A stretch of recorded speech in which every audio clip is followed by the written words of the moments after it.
sun goes down, in the dark, when the wolves howl and the moon is full. Oh, it's like I came up with the idea. Elvira, Mistress of the Dark, with you on the day of the year. No, not your birthday, you weirdo, but Monday Night Football on Halloween.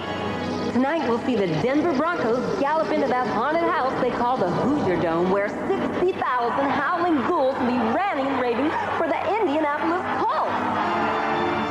Now, of all the ghosts and goblins that I know personally, none can compare to John Elway in the flesh.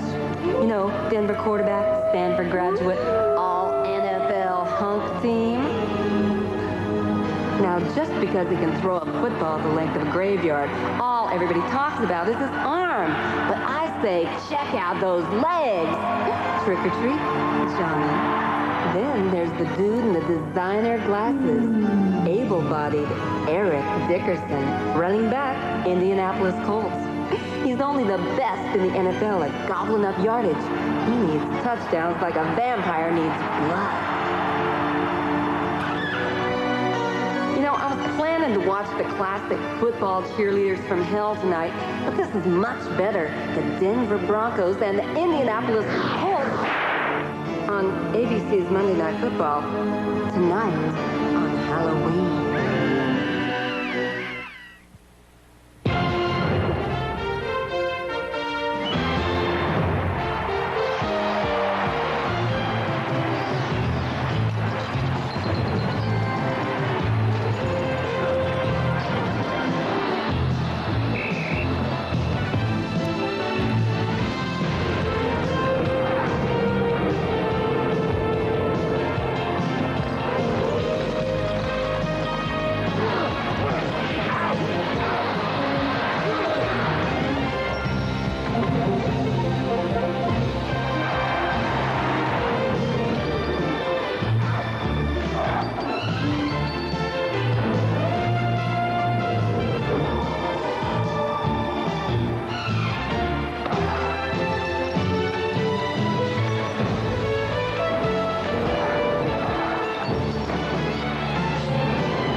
ABC's Monday Night Football is being brought to you by Budweiser.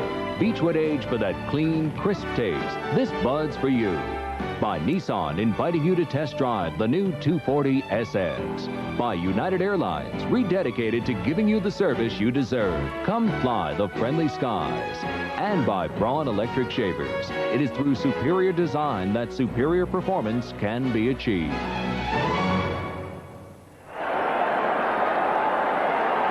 Downtown Indianapolis on a beautiful autumn evening, a city so very proud of their sports involvement, and rightfully so.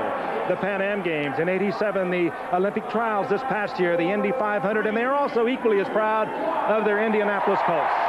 Sellout crowd in the Hoosier Dome tonight, first time ever for Monday Night Football in Indianapolis. A bizarre crowd, if you will, a little crazed in many ways. They are into tonight. They are into the football game, and they are into the festivities. There are 60,000 masks that have been distributed throughout the stadium. Some familiar faces as you look into the audience. Yes.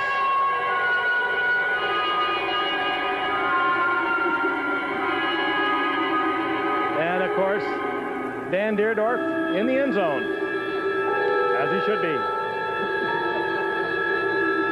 And other faces. A wild and hairy night in Indianapolis on Hollywood night. The Denver Broncos and the Indianapolis Colts. Hi, everyone. I'm really Pat Summerall.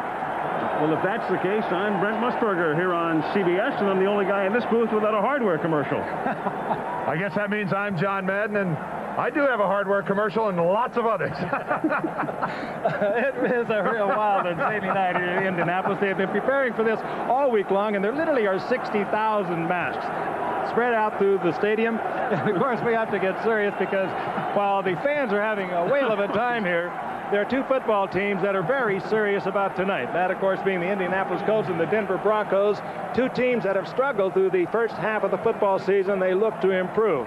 And, of course, as we talk about the Indianapolis Colts, you think of their 3-5 record, the defending champions of the AFC Eastern Division. They think they have it together. They think they can go ahead through the rest of the season and perhaps get that wild card, get back into the playoffs. Meanwhile, the Denver Broncos, they win tonight. They're still tied for the AFC West with Seattle, but this is a struggling team defensively. They have a lot of problems. They're ranked 28th and last in the NFL coming into tonight defensively, and then you think of the Indianapolis Colts going against that defense, Al Michaels, and right away up pops the big guy, Eric Dickerson. Are we really doing this? I guess we are. Back to local. Yeah, pretty soon.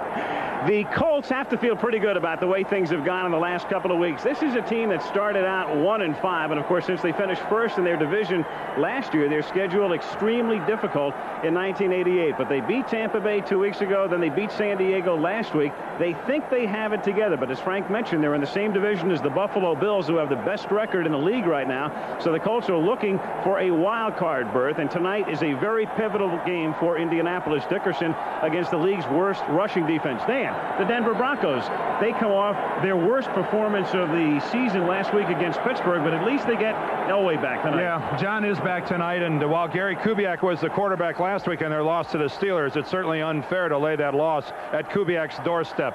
Al mentioned the fact that this is the worst defensive team in the league statistically against the run.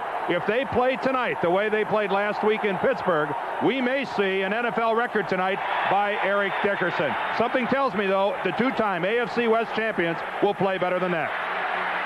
And so here we go before a sellout crowd at the Hoosier Dome in Indianapolis, home of the Colts since 1984. And this town turned on, and they have been turned on and have been thinking about this night since the outset of the season as Monday Night Football comes to the Hoosier Dome. Indianapolis, last year's AFC East champions. The Broncos, of course, the AFC champions the last 2 years in a row, hopeful of getting to the Super Bowl the third consecutive time, but a long, long road ahead. Dean Biasucci, as good as there is in the NFL right now as a place kicker, to boot it away. Ken Bell and Ricky Nattiel back to receive for the Denver Broncos.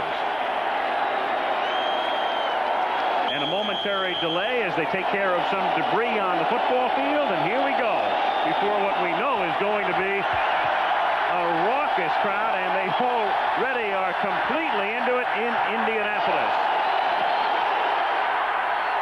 Biasucci to Nattiel, and Ricky from the 4-yard line. Looking to turn the corner, does at the 20, and then is run out of bounds at about the 27-yard line, tackled by Freddie Robinson. And so here is Elway. John injuring his knee and his ankle, but it was the ankle that kept him in street clothes last week at Pittsburgh. Back he comes tonight. Only 7 touchdowns and 11 interceptions, so a not too typical Elway type of season. Dorsett and Winder the running backs, Nattiel and Johnson the wideouts, Clarence Kay is the tight end. We'll also see a lot of Mark Jackson at wide receiver, and we'll watch Keith Bishop at left guard with a broken thumb. From the 27-yard line, Tony Dorsett takes it out to the 33. Dorsett has been carrying about 15 to 20 times a game this season, but his average only 3.7 yards per carry. Defensively now for Indianapolis, the 3-man front, Joe Klecko, who was released by the Jets, signed with Indianapolis, prolongs his career here. They love O'Brien, Alston, the rookie linebacker. Young came from Seattle, the veterans Krause and Biquette. Hood and Daniel are the corners. Robinson and Pryor are the safeties, and Dorsett is stopped for no gain. Byron Darby, who sees a lot of action at nose tackle, he alternates with Klecko, makes the stop. It'll be 3rd down and 5 upcoming. And as Denver moves into the pass situation, we talked with John Elway last night, missed last week with the ankle injury from 2 weeks ago. He says that he can run to his right. He can be fleshed out and move to his right. If he has to go to his left, it's going to be very difficult. That ankle, the injury on the inside, and will make it very difficult for him to go to his left. 3rd down and 5 at the 32-yard line. Elway out of the shotgun for the first time. And incomplete. Intended for Natil and broken up by Willie Tullis, the cornerback. Tullis and the ball getting there together, and the Broncos are forced to kick. Well, it certainly appears that the kind of week it's been here in Indianapolis with all the festivities has transmitted itself over to the football team. The Colts have taken the field at what I would call a fever pitch, to say the least. Good coverage by Tullis. Look how not even a stutter step when he read the break by Natil, closes on the football and made a play on what was really a good pass by John Elway. Horan has trouble with the snap, but is able to get it away and out of bounds, and they will line it up and mark it out of bounds near the 35-yard line. Credit Horan there. We mentioned Bishop. The hand that's broken is the left hand, not the right. He's normally one of the best snappers in football. The Broncos think he is the best, but that time Horan was able to bail him out. Keith Bishop, normally a one-handed snapper anyway, doing it predominantly with his right hand. So the Colts at least don't figure that it affects him that much, but with that cast on the left, I can't see how it can't play a part in a snap. So now Indianapolis and their rookie quarterback, Chris Chandler, from the 31-yard line. 3rd-round draft choice out of Washington, and the top quarterback selected in last spring's draft. Goes right to the air, completes it to Brooks, and Brooks is stopped by the last man, Harden. Only Harden between Brooks and the end zone, and Harden makes the tackle, and a big gainer for the Colts on their first play from scrimmage, 39 yards. And really a simple turn-in pattern by Billy Brooks, but Mark Haynes, number 36, is going to miss the tackle. Watch Brooks just stop. Perfect delivery, and Mark Haynes just doesn't close and make the tackle, Frank. And as we look at the defensive unit for the Broncos, 4 men on the line of scrimmage, 4 down linemen. That's not what they usually go with. Of course, Mecklenburg out of the lineup tonight with the broken thumb, gone for about 6 weeks, and they have 4 down linemen once again. This obviously the defense against Eric Dickerson. And Dickerson's first carry nets him about 6 as he takes it to the 24-yard line. Andre Townsend and Jim Ryan converge on the tackle. Chandler looks over for the signal on a 2nd down call. Chandler picked in the 3rd round. It wasn't a banner season for quarterbacks out of college, so he was the highest selected QB in round 3. Dickerson and Bentley with Brooks and Verdun outside. Beach is the tight end, and the offensive line, a pretty good one. Hinton is back. Donaldson is the center, but Ron Salt has been dealt to Philadelphia. 2nd down and 4 at the 24-yard line. Dickerson, you'll see a lot of this tonight, and especially if it results in that sort of game. Greg Cragen makes the tackle. So Indianapolis, against a porous Denver run defense, can afford to keep it simple and keep it moving. 1st down at the 17. Basically, Denver is just going with a 4-3 defense. That's new and something they have obviously put in just because of the Dickerson. Tell you what, they did that last time, Frank. They went with basically a 4-3 defense, like you said, but they only had 2 linebackers in there and 5 defensive backs. And Eric Dickerson went immediately on his cutback to the side of the Denver defense where they didn't have a linebacker. Now Chandler wants a timeout. So the rookie calls for a timeout with 11:17. The Colts mounting an impressive opening drive with no score in Indianapolis.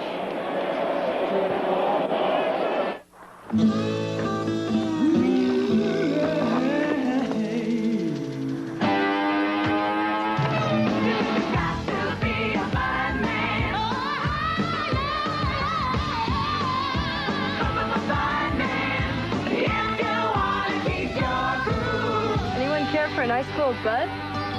And where does she come from?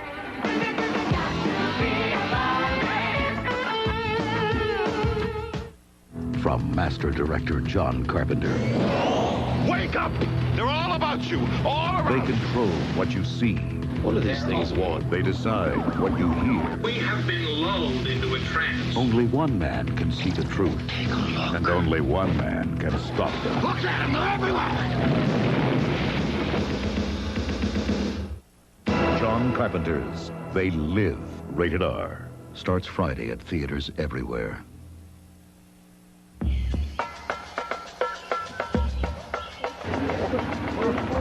the first time Wyompe Indians had ever been filmed. They had never seen red hair or anything like a Pathfinder. Here on the equator, the air conditioner was a big hit. And I'm pretty sure they liked our music. But you know what? We decided we liked their music even more.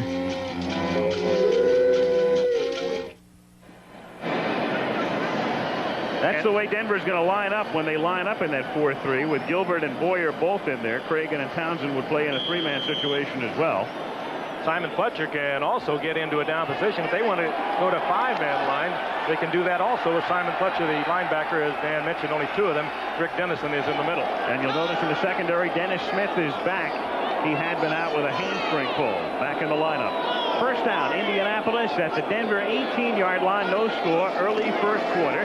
Eric Dickerson's third carry, and again, a good one as he takes it to the 12-yard line. As you might suspect, Dickerson carries the ball about 80% of the time on Indianapolis's running plays coming in tonight. Total, they carried the ball 255 times, and Dickerson 204 of those. Eric has, I guess, gotten a lot of publicity in the last couple of days, going public with some statements along the lines that I'm the greatest running back that has ever carried the ball. And thing about it, if you examine what he has done, if you look at it on paper, it's tough to refute. Just stating facts, man. Second down and 4 as he nears the 10,000-yard mark for his career. Second and 4. And they give it to Dickerson on a delay. Cuts it back to the outside, but this time he's wrapped up. Number 61, Andre Townsend, with the initial hit, and then Simon Fletcher came in to finish him off. So it'll be third down coming up at about the 13-yard line. Those comments by Dickerson, of course, were on the NBC pregame show yesterday when somebody asked him about Greg Bell, and he really took off on Greg Bell, of course, having a great year with the Rams. Called him a dwarf. Well, I was going to be kinder. Well, McMahon called Flutie America's favorite midget. America's favorite midget had a pretty good day yesterday. Boy, you said the crowd was going to be raucous tonight. What about us up here? Just the facts, man. Third down and 4. Inside the 13, and Dickerson breaks the tackle. Touchdown. The great ones do that. Well, it's a 3-way trade that has all of the clubs involved very happy right now. Buffalo 8-1. They can't complain. They've got Bennett. Rams doing well. They're 7-2. They've got all the draft picks. And Indianapolis has this man, Eric Dickerson.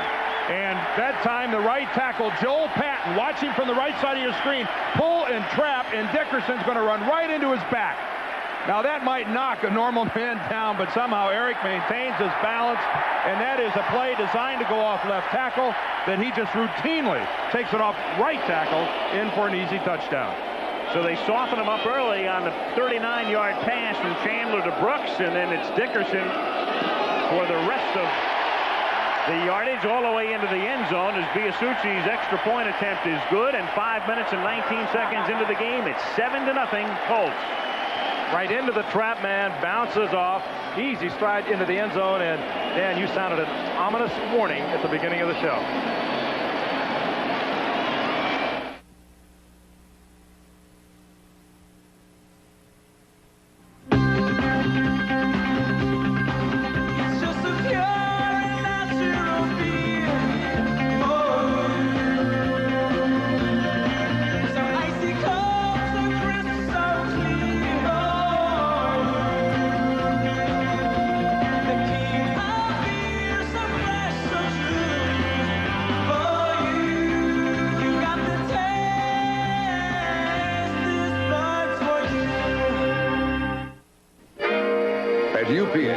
Changing the face of the international delivery business.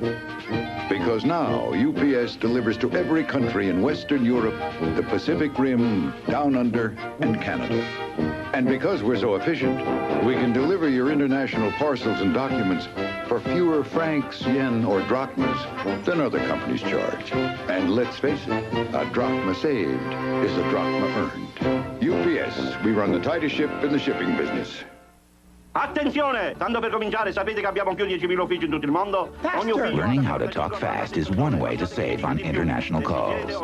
In French, Mr. Duffy. Ah, bonjour, je viens, comment allez-vous, je voudrais. Sure, Mr. Baldwin. Hallo, mir geht es gut. Wie geht es Ihnen? Ich möchte Ihnen gerne eine wichtige Ansagen über das Zeugnisfirma machen, mit das über 10.000 Büros in allen Teilen der Welt unterhalten. Wussten Sie zum Beispiel, dass über 10.000 Büros in allen Teilen der There's Welt a better way to save with U.S. Sprint's International Long Distance Sale. Save as much as 10 to 34% if you call now and switch to Sprint. Our Colts flashback tonight, back to Super Bowl V.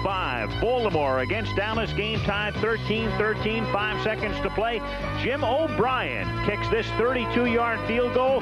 The Colts win the Super Bowl over the Cowboys 16-13. Nothing like a 24-hour room service here in Indianapolis. And who says the folks from the Midwest can't get wild? Yeah, who said that? Who said it? Who dat? Biasucci kicks off, fielded by Kenny Bell at the 7. And he brings it back out to the 30-yard line. Another look now at Dickerson, and as stated, this could be a very ominous note sounded on the Denver defense. Well, you know, we've seen in the past what great rushing teams can do to the Denver Broncos, especially with big, strong, physical lines. And I think back to the Super Bowl and what the Redskins and Timmy Smith did to the Bronco defense, and they really haven't rectified their problems. They're really not any bigger. They're not any more physical up front. And if they don't do something to corral this guy, I'm not going to speculate this early in the ball game, but he's capable of astronomical numbers. End around, Ricky Nattiel breaks a tackle in the backfield and turns it into a nice gain, a 9-yard pickup. And he's brought down from behind by Barry Krause, and there's a penalty marker down, the first of the game. This crew headed by referee Jerry Markbright. Flags came in real late from the far sideline. I would imagine something wrong with the blocking scheme somewhere. Against Denver, so that will negate the 9-yard pickup. Push him back 10. Meanwhile, Denver, last 36 regular season games on grass, and of course they play on grass at Mile High, 22-3-1. Number 54, offense, first down. That's Keith Bishop, and as you saw, 1-9 on artificial turf, and 1-9 is also their all-time road record on Monday Night Football. Well, you don't usually put a whole lot of stock into that, but I mean, that is an amazing stat. First and 20 from the 20-yard line. And Elway airs it out for Nattiel, and it is almost intercepted. Knocked down by Chris Good. As the pass hung, Nattiel had gotten behind Good, but Good able to get back and knock it down. It'll be 2nd and 20. Frank, you and I both looked at each other. When John Elway released that ball, Ricky Nattiel was a good 2 to 3 yards past Chris Good. I mean, he is beaten cleanly. Look at how far he goes by him, and then Good, sensing the ball severely underthrown. I don't know that can have anything to do with John's ankle. I think it might, coming out. It's his right ankle, and Nattiel was stunned. John Elway's got a cannon. He could throw that ball another 20 yards. He just didn't do it. You don't normally have to come back for an Elway pass. 2nd and 20, good protection. Open man over the middle is Nattiel, and he gets about 6. They give him room underneath to roam. It's still 3rd down and 14 at the 26-yard line with 9 minutes to go in the first quarter, and the Colts ahead 7-0. Here's where the noise factor in the Hoosier Dome is going to come into play with the Denver offense. 3rd and long yardage. They'll go to the shotgun formation, at least they ordinarily would. They have a domed facility in Denver where they practice, and they practice with loudspeakers playing crowd noise all week, getting ready for tonight. Which were broken last week, so all the players got on the sidelines and chipped in. 3rd and 13. They send 4 receivers out into the pattern, and some miscommunication there with Mark Jackson and Ricky Nattiel both in the same area. And they looked at each other as if what was going on. Too early to make a judgment, but as you watch John Elway, he really is not driving off that right foot. Now, he can throw that distance easily with his arm. He doesn't come off like he strides into it ordinarily. It's really difficult to tell which one of those two guys was the intended receiver, but one thing for sure, it's not by design that both of them were within a couple of yards of each other downfield. Horan having a great year, and the left-footed kicker, this one is a short kick, and it bounces sideways along the 45-yard line and is down there. So Horan averaging 46 yards a kick, and that one is just 28. So Indianapolis has it near midfield. 8:21 to go in the quarter. 7-0 Colts.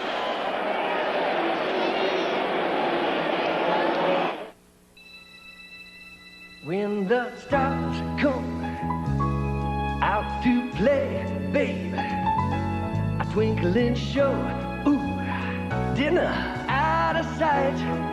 Yeah, the night time is golden light time. Big Dipper at McDonald's. Showtime, it's night tonight.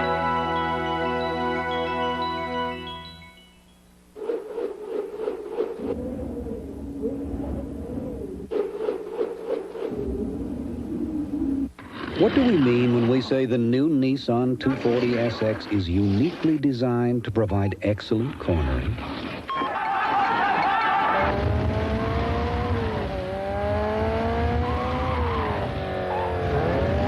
The Nissan 240 SX. It's a lot of sports car, but you can handle it.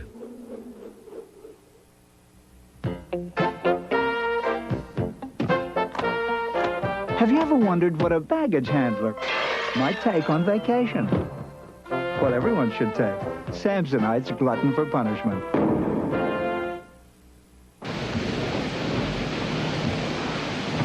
This is not the time to learn that all antifreezes aren't the same. What's in your radiator? What do we do now? Sunday, what happens when a dirty bum beats the filthy rich? Nick Nolte, Richard Dreyfuss, and Bette Midler are down and out in Beverly Hills. Everyone but Toto in that shot. It all happened out here in the Midwest, too, didn't it? Yep.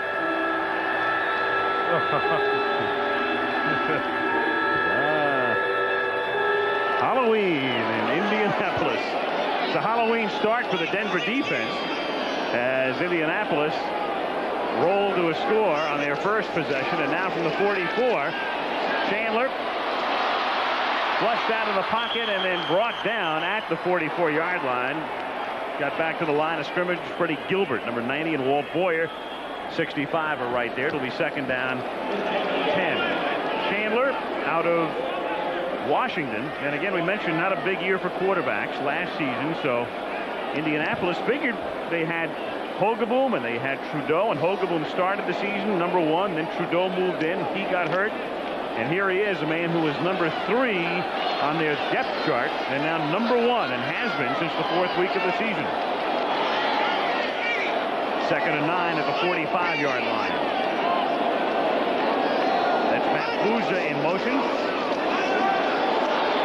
And over the middle, underthrown, intended for Bouza. Low throw, third down 9. It was about as bad as you could throw it, as a matter of fact. He threw it low, he threw it behind him. He had all the protection in the world. The one thing Chris Chandler does give you is the added capability of being able to move out of that pocket. He's a good runner, a good scrambler. That ball was poorly thrown. Bouza wide open over the middle. Could have got the first down, but Chandler will scramble. You'll have to be watching him all the time. Third down 9. Colts from the 45. Bentley and Dickerson are the running backs. And Andre Townsend, unless he was drawn off, pretty quick will be start. the guilty party. Yeah. Pretty quick start. No, I think that's going to be on Denver all the way. Unless someone had a little twitch that I couldn't see, but Townsend really got off to a fast start. He's not even complaining either. No, he was clearly across the line of scrimmage at the snap of the ball.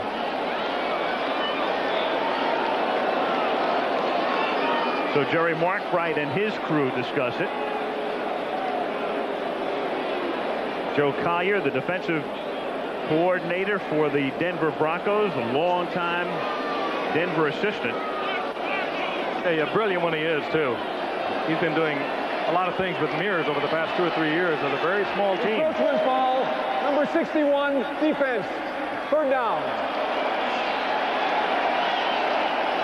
Good look at Townsend. He'll be the second one up, and He's just guessing on the snap count, and defensive linemen will do that a lot, especially with a young quarterback who fall into a rhythm of using the same snap count all the time. Now it's the veteran quarterback, Gary Hogeboom, and here's the wishbone. They went to the wishbone last week against San Diego, and they bring it out again tonight, and this time they send Wansley in motion on 3rd down and 4, and Hogeboom has his pass tipped and incomplete, intended for Pat Beach. So last week against San Diego, they lined up in a wishbone late in the game. In fact, scored a touchdown on a pass to Booza out of the wishbone. They've been practicing it all week with Hogeboom and utilize it here early. And Darrell Royal turned down Willie Nelson and took another look. Darrell Royal, longtime Texas coach and a man who made the wishbone famous with the Longhorns in the late 60s, early 70s. Ricky Nattiel to receive, Ron Stark to kick. Halfway through the first quarter. High booming punt. Nattiel calls for the fair catch. That's just a decoy though, and it takes a good Indianapolis bounce and is down at the 6-yard line. So Denver pinned deep. 7:13 to play. First quarter, 7-0 Colts.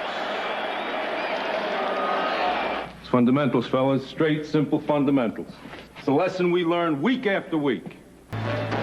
Don't win nothing for practice. Don't win nothing if you don't. All right, let's have it.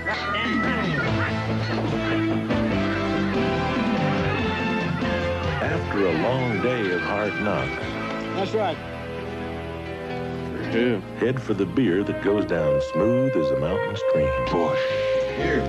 This one don't buck so hard. Head for the mountains of Bush beer. Bernie Kosar is back. Cleveland's star quarterback leads the Browns in a key battle against division rival Houston on ABC's Monday Night Football next week. A lot of face mask penalties in Indianapolis tonight. Halloween night at the Hoosier Dome. Well, you talk about a monster defense. Boy, that scared me. We got these fans in with icebreakers. Oh, you guys are so cute down in the truck. Denver starts at its own 7-yard line in the noisy Hoosier Dome, and Sammy Winder takes it out to the 13-yard line. Funny thing about Winder, here's a guy who's been around his 7th year in the league. He's never averaged 4 yards a carry until now, and part of the reason is a lot of the pressure was taken off with Tony Dorsett coming over from Dallas. He's been the main man, and Winder has been his backup. Even though the two line up together off times, Winder has about half of Dorsett's carries. There he is through his career, a 3.7 average. Picked up 6 there, 2nd and 4. Give it to Winder again. And he takes the ball out to the 16-yard line. It'll be 3rd and about 1.5 yards. Barry Krause and Dwayne Bickett make the tackles. I guess the Broncos did spend some time watching the tapes of last year's Super Bowl. On 2 consecutive plays now, they've run the old counter gap play, made famous by the Redskins. Once to the left, that time they came back to the right. And I guess Danny's no dummy. If it works for somebody else, there's no reason why it can't work for you. Hard to find a team without it today. 3rd and 1 from the 16. Orson Mobley is the man in motion. And Elway on a roll finds Pat Kelly. Fumble if he had possession, and Indianapolis has it. And a flag goes down. Pat Kelly, the number 3 tight end, had a first down, coughed it up, and Chris Gould recovers. Flag was again very late. And I think it's going to be Barry Krause, the inside linebacker, that strips the ball. When Kelly releases and just runs about a 2-yard pattern downfield, Barry Krause comes all the way out from the middle and makes a play. Makes the hit and brings out the ball. Mark right here. Personal foul. Unnecessary roughness, number 88, after the play was over. First down. That's Clarence Kay, and that'll push the ball all the way to the 10-yard line. All right, look at Barry Krause, number 55 to the left. Now watch him hustle out here. He's going to hit Kelly from behind, and You know, Kelly never really put that ball away. You know what he was trying to do, Dan? He was trying to put it into his right arm. Get it away from Krause. You're exactly right. And he had the first down. Watch once again. He'll get it in the left arm. Now he tries to switch it back like he should to run with it in the right arm. It's gone. It is gone, and the hustling Colts make the fumble recovery and more laundry. On a 1st and goal, the nose of the ball was right at the 10, so they can't get a first down without a touchdown. False start, number 64, offense. First down. That's Ben Utt. It pushes the ball back to the 15-yard line. Meanwhile, Kelly was in the game, the rookie out of Syracuse, the number 3 tight end. They had 3 tight ends in on that formation, 3rd and 1. That's his first ever NFL catch, but one he'd like to forget. 1st and goal.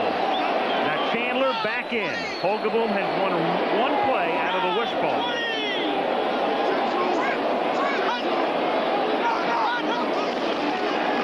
Dickerson cuts it back to the outside and steps out of bounds after a gain of 4 at the 11. He's run out of bounds by the cornerback Jeremiah Castile. 5:44 to go. First quarter, 7-0 Colts, who are looking for their 3rd consecutive victory. How do you defend a running back who just takes the football and really has not only the abilities, but I guess the latitude from his coaching staff to go anywhere he wants to go? There is a play that was clearly designed to the right side of the offensive formation, and Dickerson takes it all the way and breaks containment going outside to the left. 2nd and goal from the 11. They give it to Dickerson. And Dickerson has his 2nd touchdown.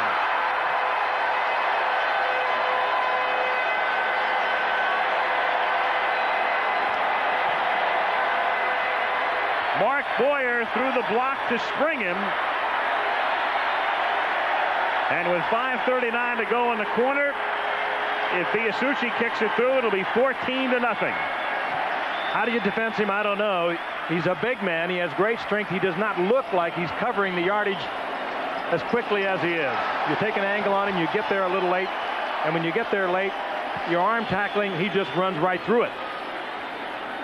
Number 55, Rick Dennison, the linebacker, coming out to the inside. No chance to get there. It just looks easier when Dickerson does it because he's so gifted. 14-0 in the 7 prior games in the history of the Colt-Bronco rivalry. The Colts had never scored a first quarter touchdown, and they have 2 here tonight. They lead 14-0, and the Broncos have to think back to last week against Pittsburgh when they were blown out early and never recovered. Look at this natural hole. The Broncos are going to go upfield and inside. Here's Rick Dennison. His job is to scrape into this hole and make the play on Eric Dickerson. And watch how Dennison, a little slow to read it, and then late in getting there and gets picked off. That is his play all the way.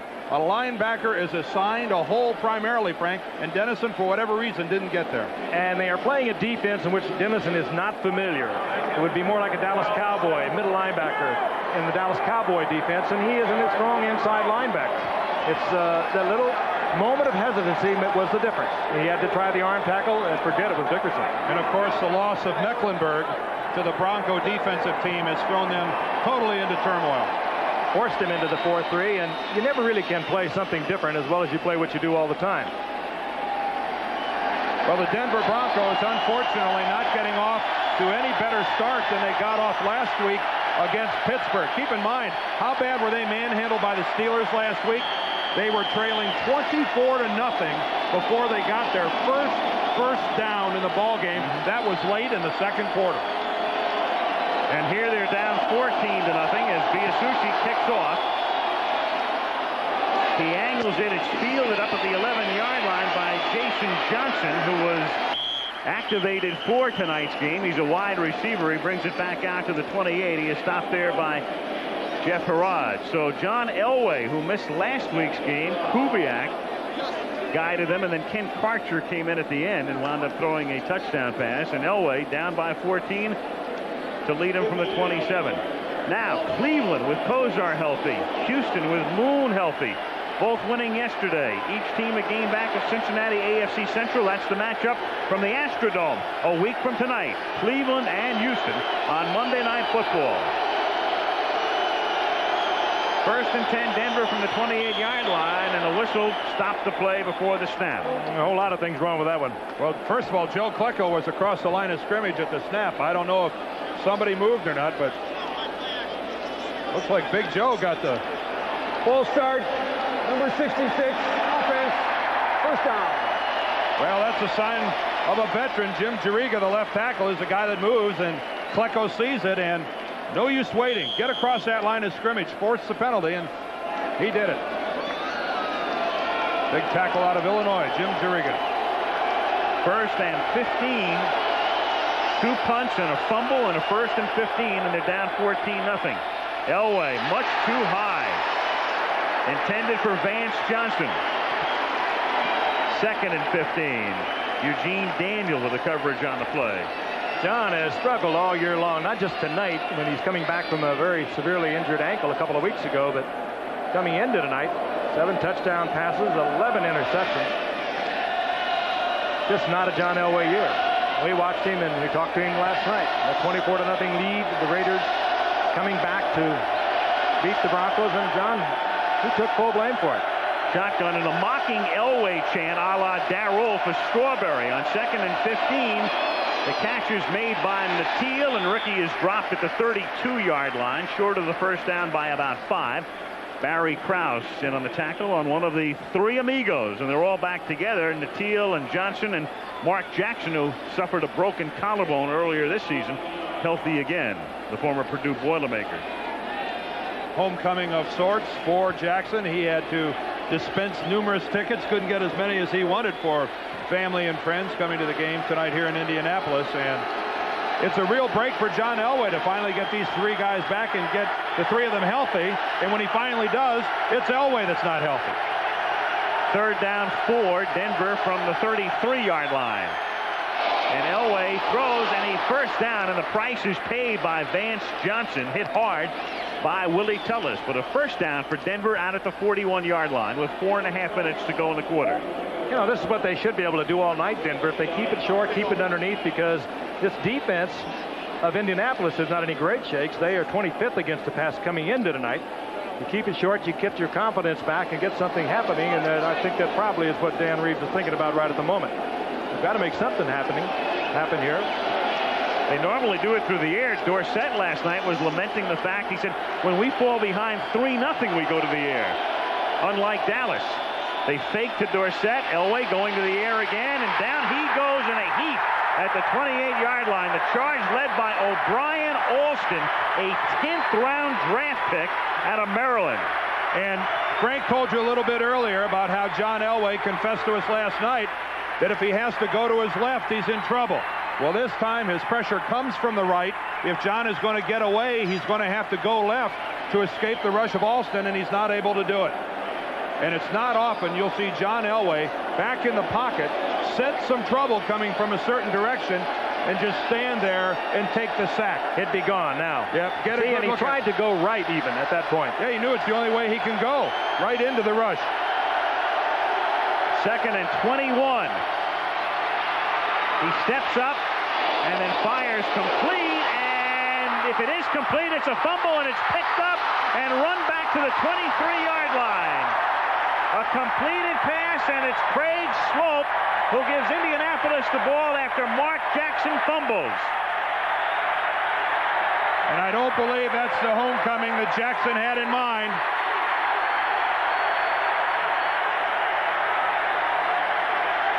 A look at it from the reverse angle. It's going to be coming right at you. John had to scramble a little bit, set himself up well. And there's the catch by Jackson, and wow, another hit by Tullis. This guy has been all over the football tonight. And an easy play for Swope. They're going to take a look at this, I imagine, on instant replay. He has to get both feet down with possession. Let's take a look at it from this angle. Good effort by Elway. We told you he had a tough time moving to the left. He just arms it back to the right. Now, did he have it? He was bobbling it around, but they're going to let it stand. Craig Swope with the recovery. Ball is at the 22-yard line. 1st and 10 on what's begun as a nightmarish Halloween for the Denver Broncos. At the 22-yard line, Indianapolis on top 14-0.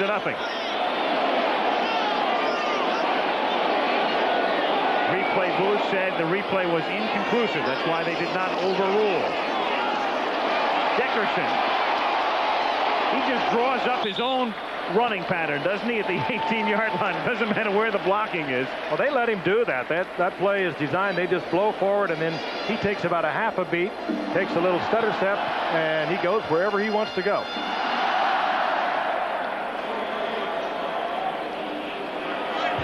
Colts, well, look at that. Already done that tonight.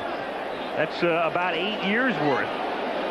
This is a team that has regained their confidence. You could just feel it. The couple of days that we've been here, they feel very strong that they can get back in and perhaps pull a wild card out, even though they're 3-5 coming into tonight. 2nd and 5 from the 18-yard line. Dickerson again. He's already scored twice.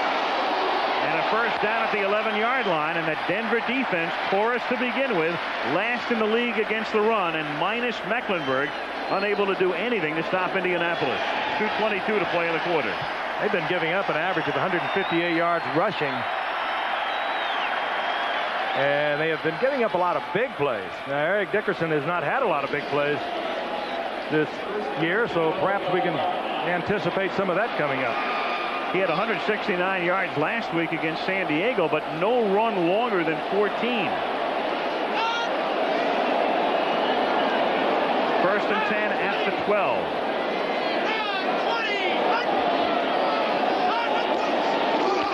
Dickerson again, and he adds to his league-leading rushing total. Earlier, we showed you the graphic. When he gets to the 1,000-yard mark this season, and that would seem to be an easy goal for him, assuming he's not injured. It will be the 6th consecutive year he's done it, and only 2 other guys in the history of the NFL have done that, Franco Harris and Walter Payton. I don't think anyone's done it the first 6 years of their career, have they? Nobody in their first 6. Dorsett and he are the only who've done it in their first 5, and Harris and Payton are the only who have ever done it 6 consecutive seasons. He's done a lot of things no one has ever done. He's going to do a lot more. 2nd down and 7 from the 9.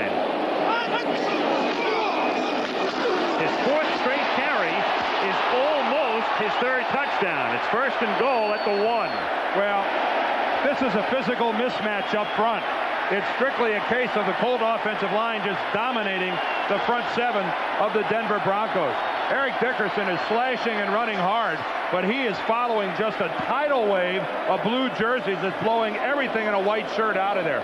Keep in mind, across the front, the Broncos, 265, 260, 260, 225. They're outweighed by 40 pounds a guy up front. And here comes the wishbone, because here's Hogeboom. Here's the wishbone. With Dickerson as the left halfback. Wansley and Bentley are the other backs. They give it to Dickerson, and his 5th straight carry is his 3rd touchdown of the night. They could have scored on the neck bone. Just give it to him. And that equals his career high. In one game, 3 touchdowns, and he has done it in 14 minutes and 44 seconds. So that'll make good headlines for tomorrow, but they could have got him in there just about any way they wanted to. Watch this line, sir. Dan talked about it a moment ago. It's going to be very close. I think they were probably ready to give it to him. Ooh, I don't think he was in. Ooh, I don't think he was in. It looked like Eric Dickerson bounced about a foot short of the goal line. It's almost moved, because even had he not gotten in on 2nd and goal, I would have liked their chances. Yeah, well, I don't know if that explanation is going to cut it in Denver. No.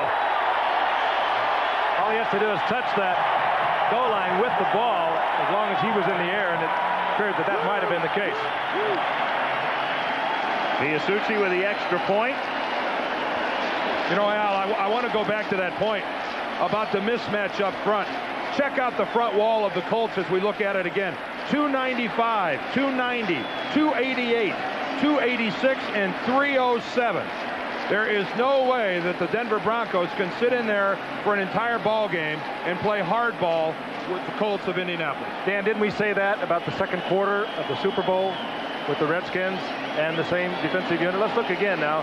Did he get in? I think he got in. I think when he comes down, as long as the knee is not touched, if that ball touches the goal line, you got 6 out of it.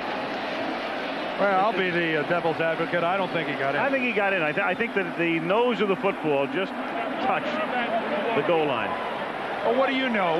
We're 60 yards away from it. What do you know? You're sitting here with a 9,000-inch telestrator. Come on. The fact of the matter is, there's Al. Who is that? Oh, who puffed that one up? They got a picture of your ego. Oh, now come on. Oh, come on. Oh, man. Come on, Frank. We're out of here. Elvira's going to do the second quarter. Right. They give great color. Kenny Bell from the goal line. Back out to the 21-yard line. Orlando Lowry. Yeah. That's Mark Spitz on the left there. That would be scarier. I have to admit, I've never had any of those. I wear those big boxers with flowers on them. That's not what Debbie said. I play golf in green pants with alligators on them. Look at this baby. Life size. I don't know if the dome can hold that one. More hot air, huh? It's 1st and 10 from the 21-yard line. Dorsett. Tackled by Thompson, and that's the final play of the first quarter. And a dream quarter for the Indianapolis Colts. Monday Night Football in Indiana for the first time ever. 21-0. Back after this message and a word from your local station.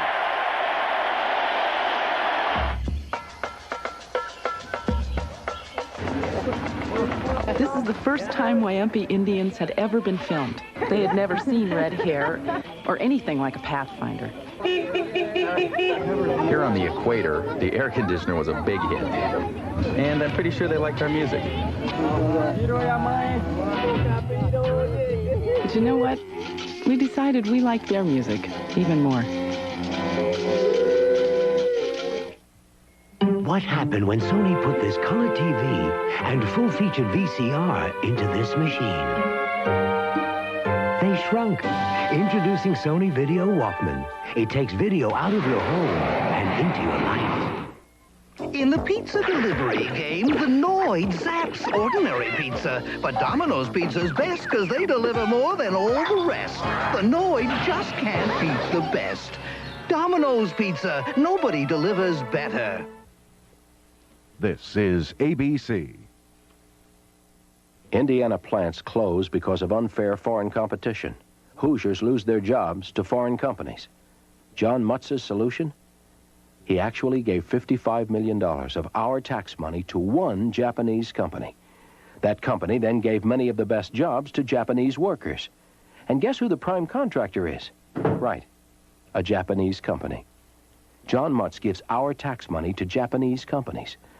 Evan Bayh will put Hoosier businesses first. The 3rd annual Channel 6 toy test is underway. Watch Wednesday at 5.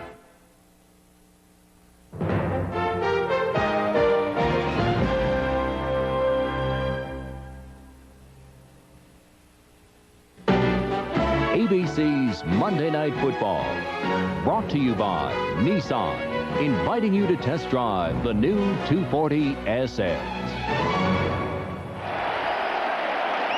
You know, in a way, you could almost feel this coming, the way Denver played last week against Pittsburgh, and with Dickerson and Indianapolis has it together, and this town going wild, they couldn't have asked for a better first quarter. And I think one of the things that we have to do, as the second quarter begins with a fumble, what a nightmare. And the second quarter begins the way the first quarter ends, with a fumble by Denver and a recovery by Klecko of the Colts. The worst fears, I think, of Danny Reeves, Denver Bronco fans, maybe perhaps themselves, are being realized tonight. Pittsburgh mauled him last week. Danny Reeves said, perhaps the worst game I've seen since I've been here. We didn't try, we didn't play. Perhaps they played it harder than he thought.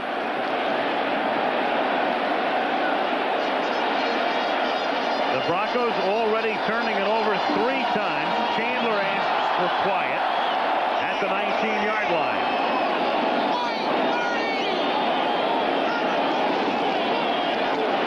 And it's Dickerson who takes it to the 14. It'll be 2nd down and 5. Boyer and Townsend in on the tackle. Of course, the Broncos were on the other side of the Monday night comeback that we saw this year in Denver when they had a 24-0 lead, and that went away as the Raiders wound up winning in overtime. A lot of questions, I think, are going to be answered tonight by the Denver Broncos as to where this franchise is headed. If they don't reverse this tide of the Colts tonight, if this continues, I think this franchise is in trouble for a while to come. 2nd down and 6 from the 15-yard line. It's Dickerson again, and this time they stop him after a gain of 1. Simon Fletcher, number 73, trips him up along with help from Rick Dennison. It'll be 3rd down and 5. Elway was telling us last night that loss to the Raiders when they blew the 24-0 lead was as tough as the 2 Super Bowl defeats. He said he really wanted to win that game, in particular because Mike Shanahan, his quarterback coach over the past several seasons at Denver, is now, of course, the Raiders head coach. 3rd down, 5 from the 14.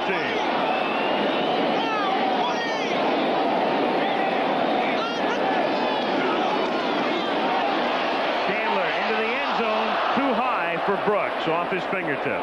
But he had him. Denver coming in the full blitz had forced the single coverage, and Brooks was wide open. Yeah, working against Jeremiah Castile. That's an easy touchdown if Chandler's able to deliver this ball. Look at Brooks well out in front of Jeremiah Castile. If that's a well-thrown pass, it's a 28-0 ball game. Now a 32-yard field goal attempt coming for Dean Biasucci. This is an automatic for him. He's made 27 straight, make it 29 straight from 45 in. 31-yard attempt. Officially, as it will be spotted outside the 21-yard line. Clark puts it down. And he splits the uprights. Does that jump off that foot? He's having a great year. 4 50-yarders already. 24-0. IBM presents You Make the Call. Tony Eason of the Patriots completes his throwing motion and is immediately contacted by 2 Colts, the second of whom drives Eason to the ground. Now you make the call. Should the Colts be penalized? Uncle Alex, this store is a lot bigger than your old one. You betcha. More parts, bigger inventory. Maybe you should get an IBM PS2. Huh, what do you want me to do, throw out my old PC? They'll work together. And my PC software? It'll run it and a lot faster. You're kidding. You know, I could use extra capacity. Maybe I should get a PS2. Congratulations.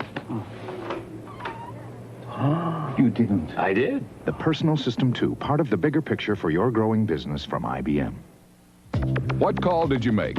Once the throwing motion is completed, defensive players must make every effort to ease up in their pass rush.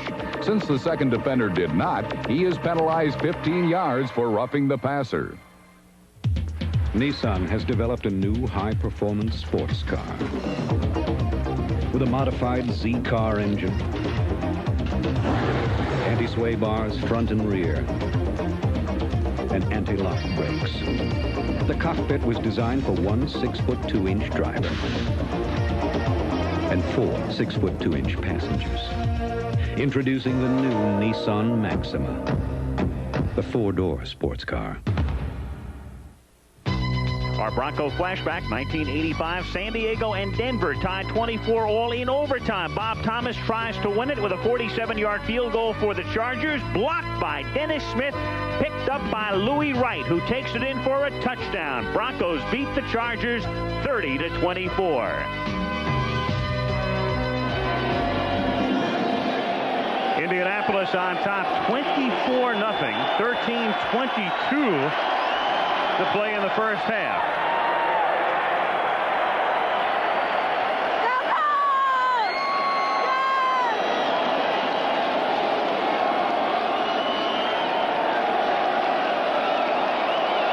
Dean Biasucci, already a very active night with a field goal and 3 extra points.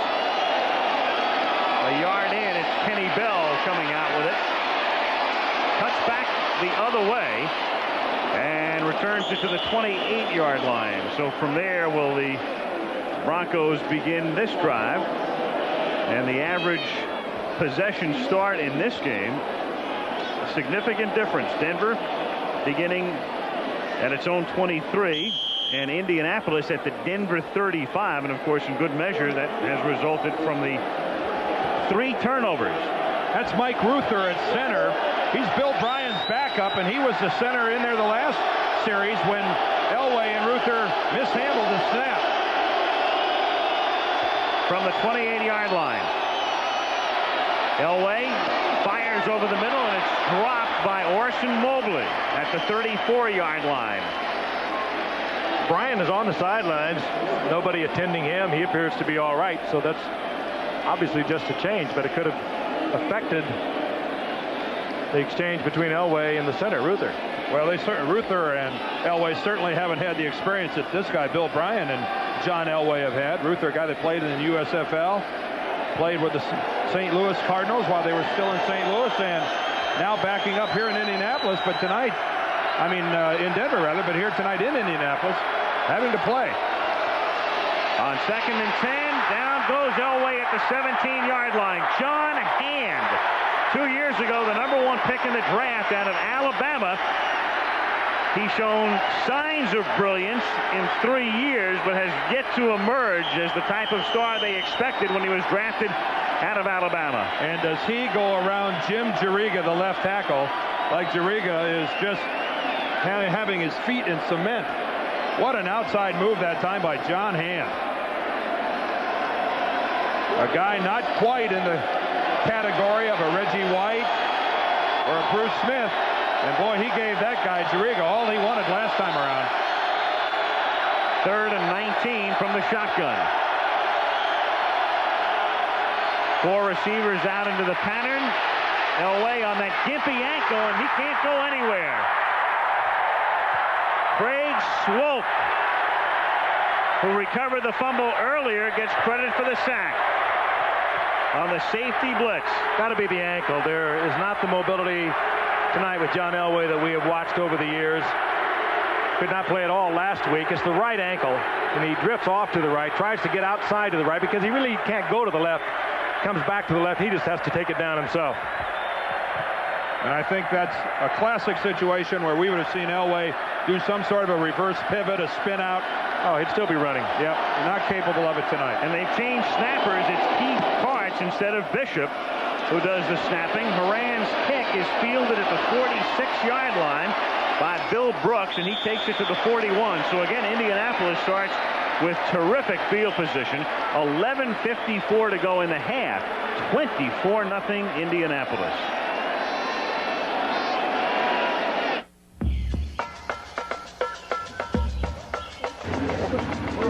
This is the first time Wyompe Indians had ever been filmed. They had never seen red hair or anything like a Pathfinder. Here on the equator, the air conditioner was a big hit. And I'm pretty sure they liked our music. But you know what? We decided we liked their music even more.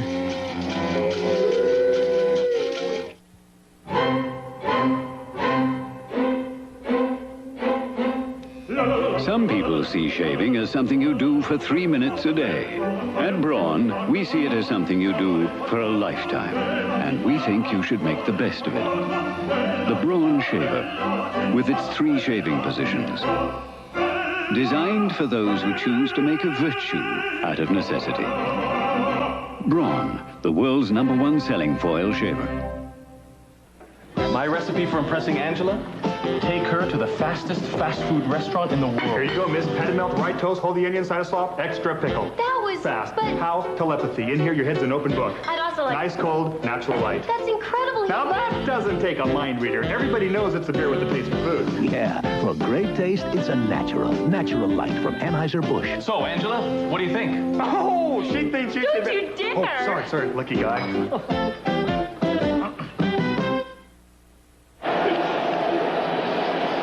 Halloween night in Indianapolis. A night nightmare for Denver and a great night for the Colts as Monday Night Football comes to Indiana for the first time ever. Broncos huddling on the sideline after the last series. They're already down 24-0. Team meeting or team prayer? I don't know. Both. Indianapolis at the 41-yard line. And Dickerson's huge night continues. His 4th touchdown.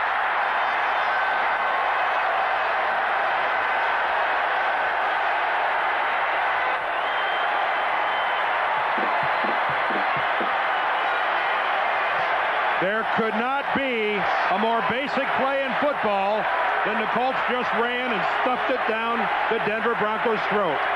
Just blew them out. Straight away blocking. Everybody in a white shirt being pushed backwards, and this guy just explodes through it like no one else belongs on the field with him. You know, again, he's so big and so fast. Even in the secondaries, they came down on him. They take that long angle, and they end up trying to get to him with an arm, and you never will get him with an arm. Biasucci tacks on point number 31. Collier, who watched his defense shredded last week and annihilated tonight. Colts making it look like a scrimmage. Well, their names are Chris Hinton, Randy Dixon, Ray Donaldson, Ben Utt, and Joel Patton. And look how they just disintegrate the Broncos defensively. And that guy can scoop. But there again, the bad angles coming down from the secondary. All of a sudden you realize he has kicked in that afterburner, and all you have is a chance to arm tackle him, and you can't do it. That's the 50th time in his career he has run for over 100 yards. He's already picked up 112, and the game is not even 19 minutes old. It's the longest run of the season for him also, isn't it? It ties his longest. Well, the night's not over. Yeah, right. It may be for Denver. It might be determined only by stamina how far he'll go tonight. There are those that talk, and there are those that talk and then back it up. And he be one of those. This guy can say whatever he wants to say about himself. Eric Dickerson, articulate, and at the same time confident in his own abilities, and this guy can get it done. He's not arrogant. He just says what he believes, what he feels. They asked him a question, he answered it. Some pretty good company right there as he eclipses the marks held by Amici and Moore, among others. Most rushing touchdowns in the game, and he's done it with 11:47 to go in the first half. Biasucci kicks off. Taken at the 5-yard line by Jason Johnson. And the just activated Johnson pays the price. Fred Young, the linebacker, and of course Young really made his mark early on with Seattle as a special teamer. And he shows Johnson why. Well, he went to 2 Pro Bowls as a special team player for Seattle before he started going on a regular basis as an inside linebacker. And a flag down. Mark Bright. Illegal block on the return. First down. Against Denver. You know, I hate to go through and think about it, but I'm not so sure John Elway should be in this game. He can't do what he does. And he is just not the great quarterback that he is when he can't run around. And he also could hang around back there and get hurt. And the crowd loves to mock him. And of course, it was John who passed up the chance to sign with the Colts, not when they were in Indianapolis, but in Baltimore. Then the franchise moved. And of course, he cast his lot and very successfully with Denver. Dorsett picks up 3, takes it to the 13, and another marker is down, I think, for a face mask on Klecko. Well, Klecko is just disrupting everything.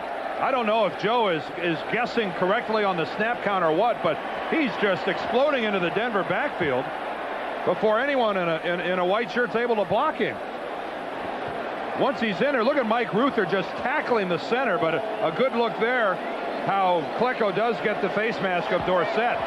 But it looked like Ruther was tackling Joe Klecko at the same time. Personal foul.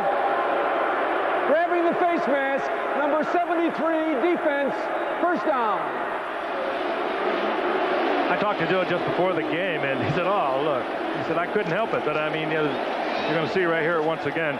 Look at Ruther tackling him from behind. A couple of fouls right there. But Flacco says he's finally coming around. He has much more movement now, and we've seen it tonight. He is very quick. Broncos just happy to have a first down.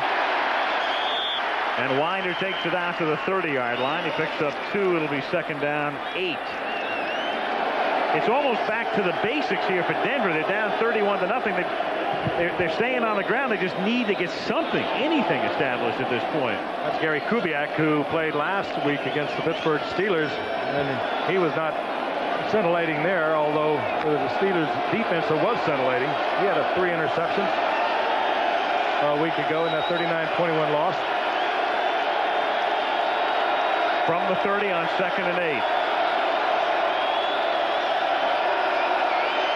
With Mobley in motion. Elway, good protection, and he hits Johnson for a first down at the Indianapolis 47-yard line. Vance Johnson cutting across the middle. The tackle made by Eugene Daniel. Good protection that time by the Denver Bronco offensive line. All the time Elway needed. That pass takes a long time.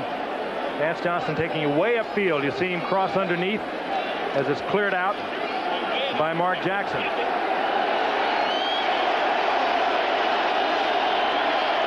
First down at the Colts 47-yard line.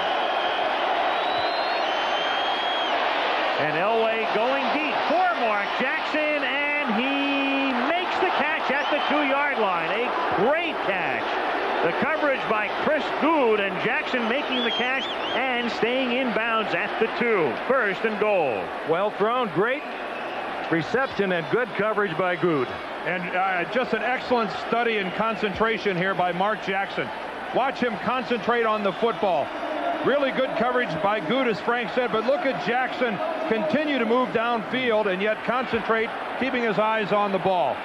I mean, you can't fault anyone here. Excellent throw, excellent route and catch, and really good coverage by Good. Jackson, of course, has to think where his feet are, both having to come down inbounds, and he concentrates, pulls it in, holds onto it, both feet in bounds. They are reviewing it.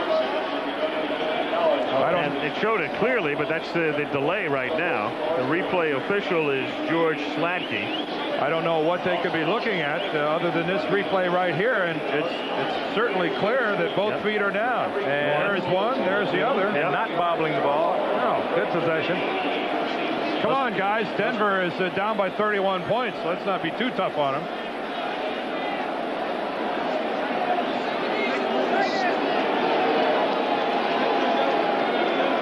But they're still looking at it. Now they confirm the call, we understand.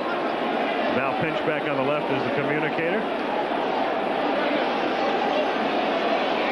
They just have to communicate it to the field, and then Mark Bright will tell us the play stands. Got a chance to see Jerry Mark Bright informing everyone that 76 for Denver is in there now as the tight end. And, of course, Ken Lanier. Well, they're having a problem with the communication equipment, obviously, and that's why Mark Bright is waiting as they go to the backup. The play stands. First down.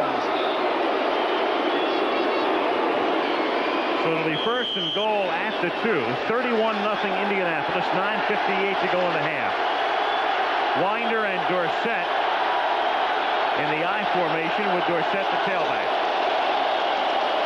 Elway fakes it and throws into the end zone. Caught for a touchdown. Steve Sewell making the catch, and so Denver goes the length of the field. It's a long way back, but at least the Broncos are on the way back. And what a throw by John Elway. I mean, that was a pass again where Chris Good was the defender with the coverage, and he was in good position as well. But John just throws this right in there. That's not bad by Good. Look how he's in front of Sewell. That's just a perfect pass.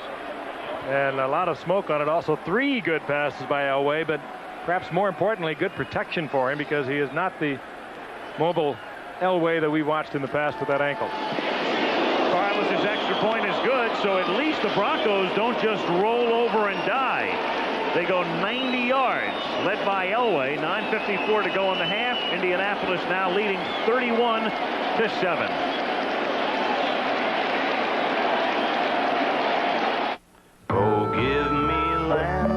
land under sunny skies above.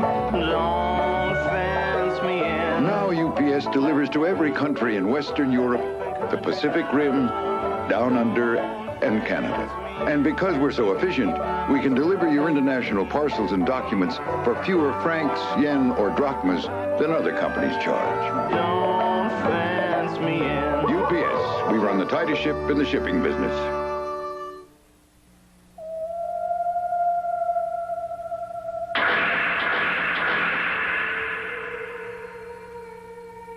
At Nissan, we designed the new 240SX based on a thorough understanding of the kind of performance you expect from a sports car.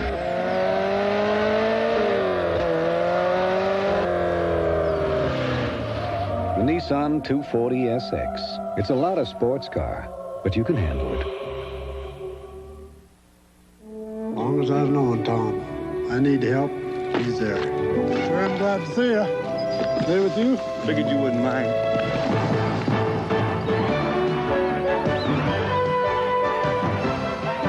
And when the last tray's rounded up, you head for the mountains. Bush. And the beer that goes down smooth as a mountain stream. Sure are you one. How about this in here? Head for the mountains of Bush beer. Pac-10 powers clash when the UCLA Bruins battle Oregon. Or in the Big Ten, Minnesota tackles Michigan on ABC's College Football Saturday.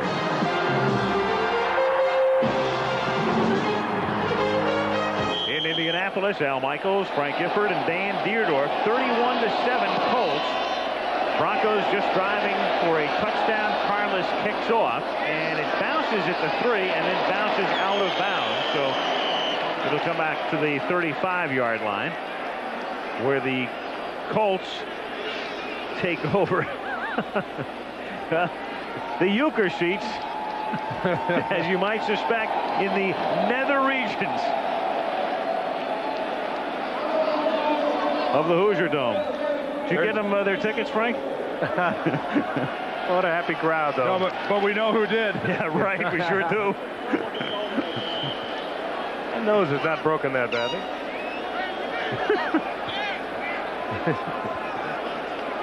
Oh, yeah. I cannot help it. My features are distinctive. You're right. Larry Zonka. My nose isn't broken that bad. At the 35-yard line, the Colts with Chandler. And Dickerson behind him, who's already run for 4 touchdowns. And Eric picks up 5. He's already rushed for 117 yards at this point with 9:39 to play in the first half. Dickerson, if you're thinking about the record, most rushing touchdowns in the game. In 1929, Ernie Nevers with the then Chicago Cardinals rushed for 6. Jim Brown, Cookie Gilchrist each with 5. If you're wondering about Gale Sayers, he did score 6 in a game, but 4 by rushing. 1 on a pass, 1 on a return. Maybe it bodes well for Denver. We didn't say who it was against by Nevers. 2nd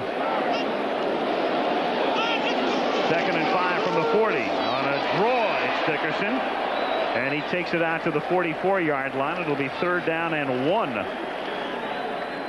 Eric Dickerson, he is a different person than he was in L.A. Lives a very quiet life here. Likes to tell you about it. He's the Travelers' Man of the Year for the Indianapolis Colts. First for his activities off the field as well as on. And as I said, he's a much different Eric Dickerson here in Indianapolis. And of course, the Travelers' Man of the Year for the NFL will be announced with the Super Bowl coming up. And he just hit the 1,000-yard mark with 121 tonight. And out of the wishbone with Hogaboom calling the signals. That's Wansley's first carry of the night. Wansley played in a wishbone offense at Mississippi State. The funny thing about the Colts is they have only 3 running backs on their entire roster. Dickerson, Bentley, and Wansley. And so when they go to the wishbone, you're seeing the whole bench. And Hogaboom is going to stay in the ball game, so they're going to stay with the wishbone. He was a kind of a beer quarterback when he was at Central Michigan before going off to the Dallas Cowboys. From the 41, boy, it looks crazy to see an NFL team line up in the wishbone. And it's Wansley for a gain of 1. Remember last year during the strike, Bill Walsh brought the wishbone out for San Francisco's replacement team more against of the Giants. A joke, though, than anything else. You know, Darryl Royal was telling Ron Myers when they talked this past week, said, look, the shots these quarterbacks are getting now in the NFL anyway from when they drop back to pass, what's the difference? At least they're on balance. UCLA now number 6 taking on Oregon. Minnesota against Michigan. Check your local listings or college football presentations this coming Saturday. 2nd down and 9 from the 47-yard line, and Hogeboom going deep for Brooks. He makes the catch despite Haynes having position, and then runs it in for a touchdown.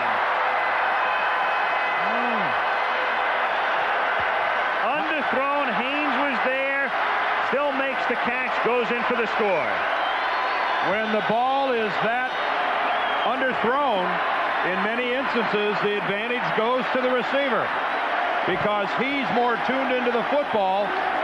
And if the defender, this time Mark Haynes, if he's not right on the ball, it's really advantage receiver to be able to come back and make a play on it. Watch Haynes. He'll turn and sprint, take his eye off the ball, and that's when he loses it. So he never did see the ball after that point. And it's too late to get back, and pretty nifty running by Bill Brooks, the most consistent of all of these Colts receivers. Biasucci for the point after. We still have 7:08 to play in the half, and Indianapolis has already scored 38 points. The franchise record most points in a half by the Colts when they were in Baltimore, 42 and a half in 1956 against the Rams. Play action didn't mean anything to Mark Haynes. He was man for man all the way, didn't even see the play action, but when he took his eyes off the ball to get into the sprint to run side by side with Bill Brooks, he lost it. Brooks comes back, gets it easily, but then he makes a pretty nifty move here about the 10-yard line to get it in. This has to feel awful good to Gary Hogeboom, who really has been relegated to second-team status. And Billy Brooks, rather than just going down, decides to make something happen and stay alive after the catch. And a magical night. I don't know what else you can say. Not much mystery left, not even for the overs and unders bettors at this point. 38-7. That's more points than the Colts have scored in any complete game this season. One of the mysteries might be just how far Dickerson is going to go tonight. If they indeed let him go, the Colts have another rusher who probably would be a 1,000-yard rusher on any other team in Albert Bentley. So it's just a question of how much they want to turn Dickerson loose tonight.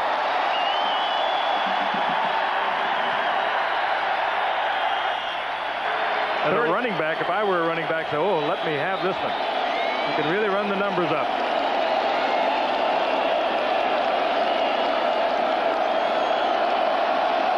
Biasucci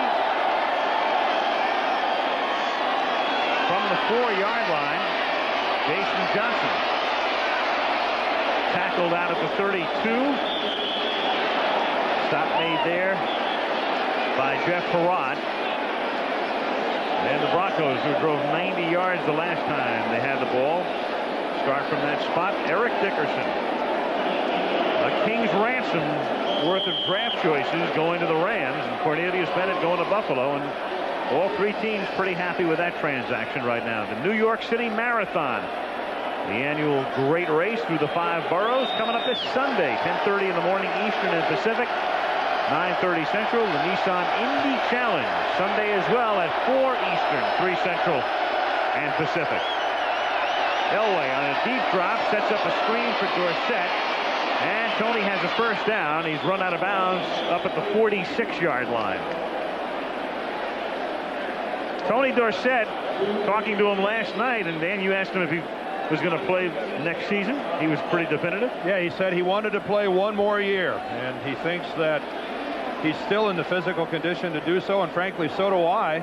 He's not really hidden the fact that he doesn't feel that he's been utilized to his potential here in Denver, and a good example of that is I think he's an excellent receiver out of the backfield. That's only his 12th reception of the football season. First and 10 from the 47-yard line. And they give it to Tony D. Fumble at the 47-yard line, and another Colt recovery. Donnell Thompson with the football. 4 turnovers for Reeves' Broncos. John Hand strip the football. Hey, when it goes like this, you're having fun out there. Donnell Thompson, all of these Colts are having fun. They'll be in there trying to strip the football, and when you have this kind of a lead, 38-0, you can take a lot of risk. You can take a risk even missing the tackle. Let's go in for it. Let's see if Freddie Young, the linebacker, isn't the guy who puts a shot on Dorsett. Watch Freddie Young here to the right of your screen scrape in. Yeah, see, he puts the shoulder on Tony, and he knocks the ball out. John Hand comes in second, and then Donnell Thompson doesn't really have to do much of anything. He's down on the ground, and the ball comes right to his midsection. But Freddie Young played that perfectly. Scraped off, read the lineman pulling through the hole, and put the shoulder right on the football. Oh, and we talked about the draft picks and players involved in the Eric Dickerson deal, and there were a whole lot of eyebrows raised when Freddie Young came from Seattle for 2 #1 draft picks earlier in the year. They are happy here, however, in Indianapolis. From the 46-yard line, Chandler back in at quarterback, and he throws in a fingertip stretching, reaching catch made by Matt Booza, and the crowd with a Booza chant. Scored a touchdown last week against San Diego. And Dan Reeves on the far sideline. You can't tell me that somewhere in the back of his mind he's not saying to himself, it's 38-7 and they're running play action pass on first down when they get the ball in our territory. Aggressive play calling by the Colts. Why not? And just living out frustrations, too. They have had a tough season coming into tonight. They've won the last 2, but they feel they're all together once again. From the 28-yard line, it's Dickerson for a gain of 3 to the 25. Remember, we saw them in Cleveland. That offensive line was decimated with injuries, the holdout of Ron Salt. And we asked Eric Dickerson that day, you sure you want to go out there tonight? Yeah, because Chris Fenton, their all-pro left tackle, didn't play. And listen to the hand for Dickerson. Standing O.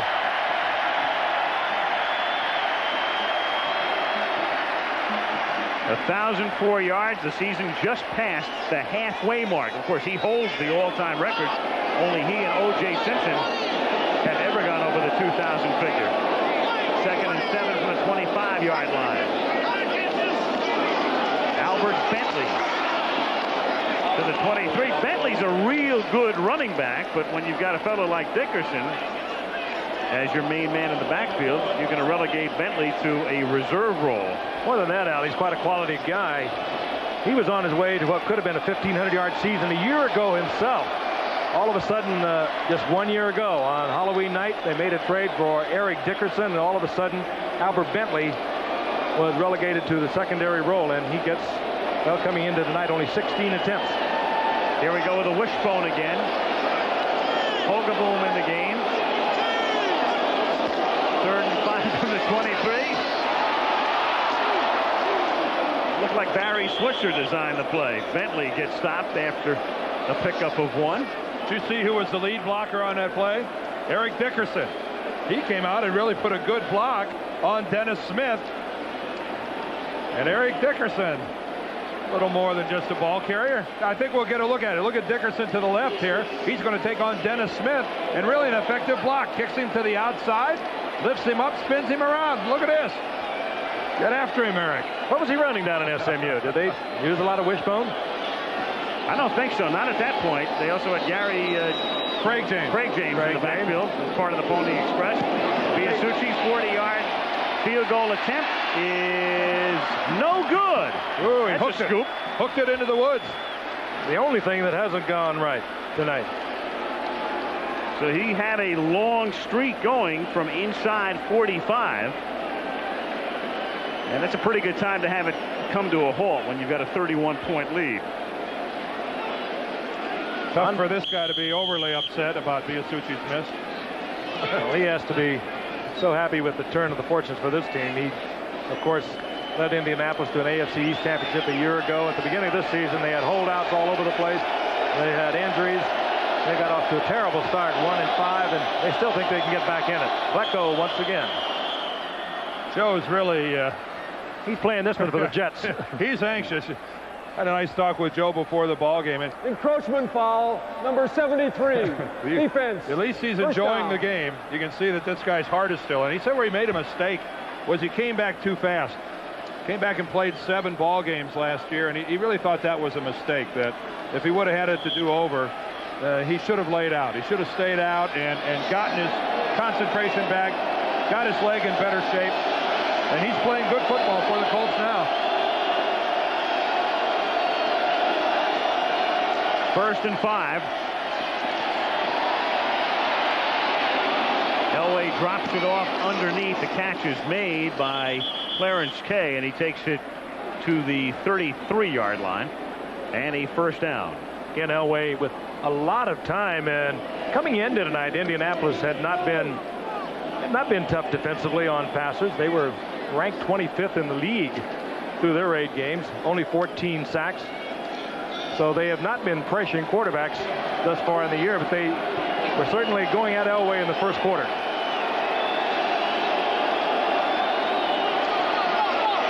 Elway to Winder.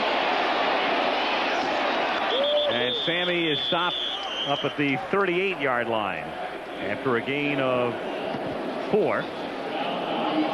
And he does get out of bounds to stop the clock with 3 minutes and 6 seconds to play in the first half. Again, the Colts scoring more points thus far tonight than in any complete game this season. Their previous I-35 against Tampa Bay. That's Tom Lavatt, the assistant head coach of the Colts. He was one of my offensive line coaches when I played with the Cardinals, and the assistant head coach and the guy responsible for the big guys up front, talking there to his right tackle, Joel Patton. And boy, what an impressive group they've been tonight.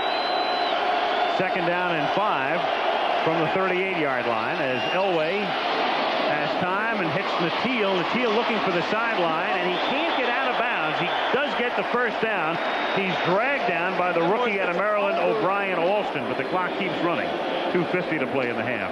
Again, the Colts just seemingly confident with their zone defense. They bring 3 men, no pressure on Elway. Get the full zone, dropping back, and they'll give up the short yardage. This kind of lead, you can give up a lot of things underneath. From the 45-yard line, first and 10. 2.5 minutes to go in the half. 38-7 Colts. Elway under pressure and throws it out of bounds. O'Brien Alston put the pressure on that time. You know, one reason the Colts didn't get conservative, Dan, in terms of their play calling and felt they needed more points. I'm sure Ron Meyer thinks back a couple of weeks ago. They led Tampa Bay 35-10. They had that one wrapped up, and the next thing you know, Testaverde threw for 3 touchdowns. That game wound up 35-31. Oh, no, don't misunderstand me. That was not criticism of the Colts for their play calling. In this league, you don't ever stop pouring it on. My point was, if you're Dan Reeves and you're looking at that scoreboard and you're standing over on that far sideline, you can hardly believe that they're still coming at you in waves like that. There's no mercy in this league. No mercy for Elway. The mocking chant of Elway, who steps up and runs for the first down and more, and then slides at the 36-yard line. And Elway, gimpy ankle and all, taking off and picking up the first down. They spot the ball at the 35-yard line, and that's going to take us right up to the 2-minute warning. You have to admire the effort by Elway, though. Down by 31, a courageous effort. Broncos have their full complements of timeouts remaining, 38-7.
As far as this $3.42 will take me. Northwest has some of the lowest fares around, but not that low. Don't take chances with your brake repairs. Megan, watch your step. Trust your brakes to Midas, where the work is done by trained experts. And your brake shoes and pads are guaranteed for as long as you own your car. Nobody beats Midas. Nobody. AFC Central Division rivals meet when the Cleveland Browns head to Houston to take on the Oilers. Next week on ABC's Monday Night Football. It's the only way to kick off your week. 2 minutes to play in the half. 38-7 Indianapolis. Denver's ball at the Colts 35-yard line. First and 10. All 3 timeouts left for the Broncos. Elway out of the shotgun.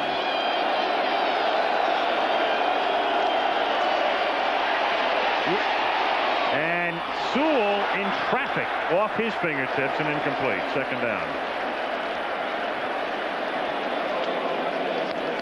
Well, we saw Elway run for 20 a moment ago and pick up a first down. And yesterday, about as spectacular a quarterback gallop as you'll see, especially under the circumstances. San Francisco trailing late in the game, and this incredible run by Steve Young with Joe Montana on the bench in street clothes with the twisted back, and it was Young who took over and took it all the way in, and the 49ers with a very big victory.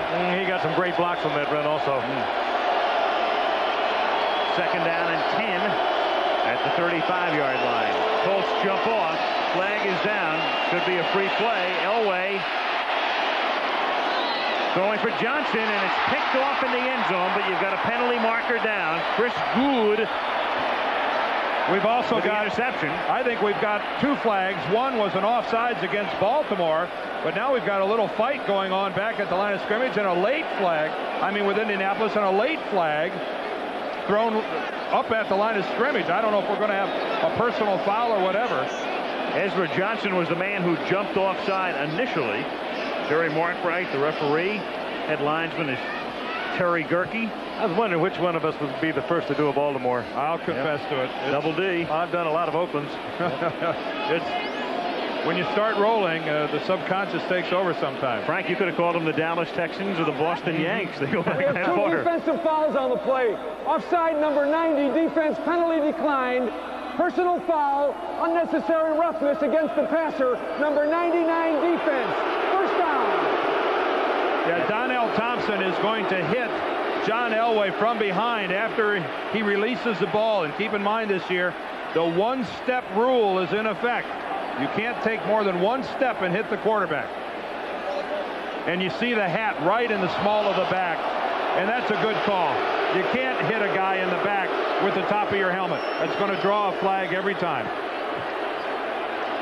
It wasn't so much the steps. I would agree with that it's the way he hit him in the small of the back with the crown of his helmet. That's going to draw the flag. Out of the shotgun on first and 10 from the 20-yard line. Elway. Johnson, nice move to the outside. And he's tackled at the 9. He picks up a first down. He's tackled by O'Brien Alston. And Denver now stops the clock. They take their first timeout. And it comes with 1 minute and 33 seconds to play in the first half as Elway goes to the sidelines. You see the zone as it develops. And then the coverage.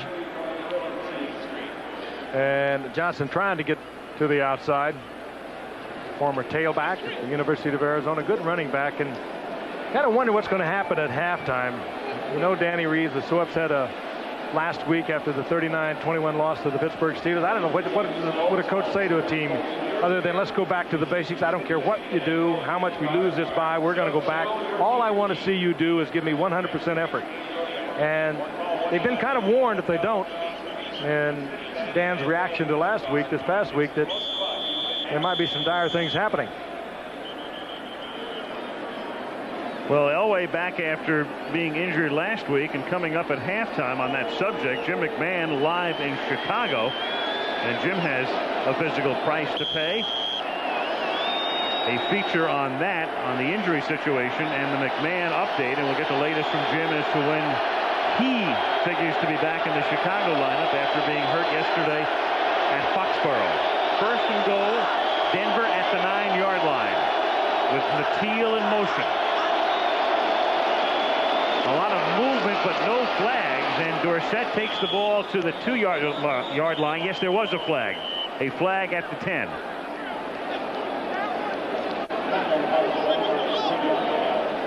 So again, Mark Bright to sort it out. It may have been Indianapolis offsides again. Looked like somebody was in the neutral zone from the Colts. Was he drawn or not?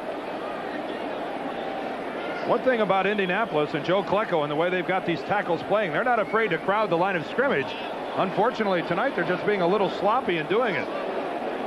When you play that close to the football, it only takes a twitch to move part of your body into the neutral zone, and thus the flag. And Joe, of course, playing right on the nose. He's right on top of it. 78, defense, still first down. It's John Hand who's offside. It's still a first down. It's 1st and goal. As they'll move the ball half the distance to the goal line with 1:27 to play. Every team that's lost the Super Bowl has reached the playoffs the next season since Baltimore in '69. Denver, of course, is in that position, losing the last 2, in fact. A loss tonight, they'd be 4-5. And the way things look in that AFC West, to get to the playoffs, you're simply going to have to win the division. A wild card does not figure to come out of the AFC West. Seattle would have the lead by a game. Sewell in motion on 1st and goal. Elway has it batted away, intended for Clarence Kay, and it was Fred Young getting the hand up to knock it away. 2nd and goal. Excellent anticipation by Fred Young. Hung in his zone, didn't overcommit, come up to the line of scrimmage to try to force John Elway, stayed back there hoping to make a play on the ball, and that's exactly what he did. Good look at him right there at the bottom of your screen, going to his left and then being able to stop, react, come back to his right and get up in the air and get a finger on the football. Good play that time. Number 56, Fred Young. 2 number 1s, you better make plays like that. That's a lot to give up for an inside linebacker. 89 and 90. 2nd and goal. Sammy Winder goes nowhere. Number 55, Barry Krause, 10th year in the league, wraps him up. We talked about Krause in Cleveland as Elway takes a timeout. Krause had never played in a Monday night game. He has spent his entire career with the Colts, and he finally got the primetime exposure about a month ago and more tonight. And Barry has been vocal, talking before about what a treat it was to move from Baltimore to Indianapolis, to the newfound enthusiasm that the folks here in Indianapolis have shown since the Colts got here in 1984. And boy, he played a lot of years when it was down, and you have to feel for a guy, Frank, that hangs around the league that long, finally wins a division last year, and then again looks like they're on a roll again this year. And Barry Krause has the most memorable moment in this game. Well, I have to go back to probably winning the championship last year when we, it was probably the highlight of my career, but finally we were champions. Finally we were winners, and when we did it, we won it in the Hoosier Dome. The fans stayed around after the game and still cheered and cheered, and it was great. It was just probably my greatest moment. Now play back in on 3rd down and goal from the 5, and Elway has it tipped away, intended for Vance Johnson. Mike Pryor covering, and it will be 4th down and goal.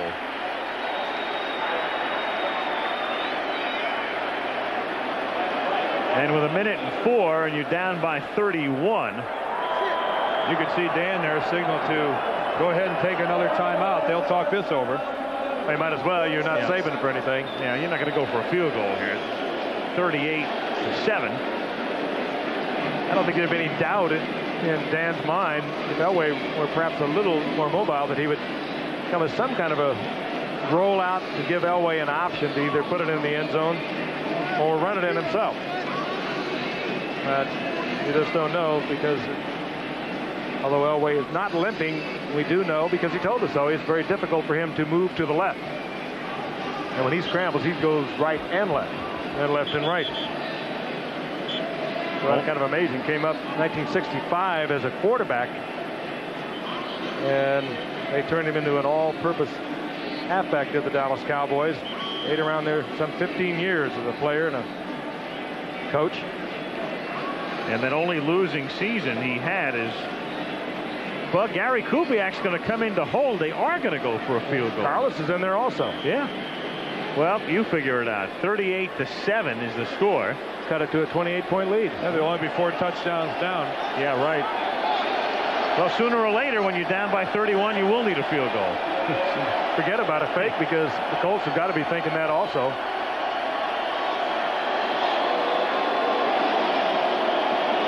And they're going to let the clock run down. Well, they're on the hash mark, and a 5-yard penalty would actually be beneficial to Carlos. But the Colts don't have to take it. I think that's what Jerry Markbright is going to explain right now to Indianapolis, that this is a penalty that they don't have to take.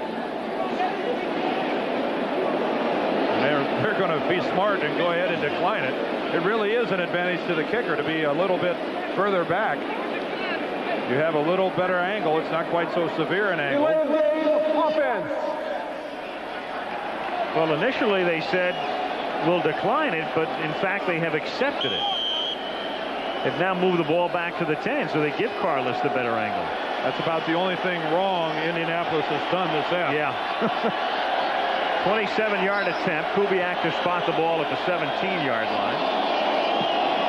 And the kick is just good. And in fact, that 5 yards may have made the difference. So Rich Carlos just does make the field goal with exactly a minute to play in the half. And that makes it 38-10. This will give us an indication as to how close it was. Could not have been a whole lot closer. As a matter of fact, it looks like the ball went over the upright. It looks like if it would have gone inside, it would have hit it. Good thing he got some elevation on that ball. Or it might have, hit the upright and bounced back out. And I would not have wanted to be Rich Carlos and walk over to the sidelines and have to face Dan Reeves if he misses that field goal. I don't think I'd want to face Dan Reeves at halftime, whomever I was. Now, it's been a terrible week for Dan as well. We saw him yesterday. He preceded the team in here, in fact.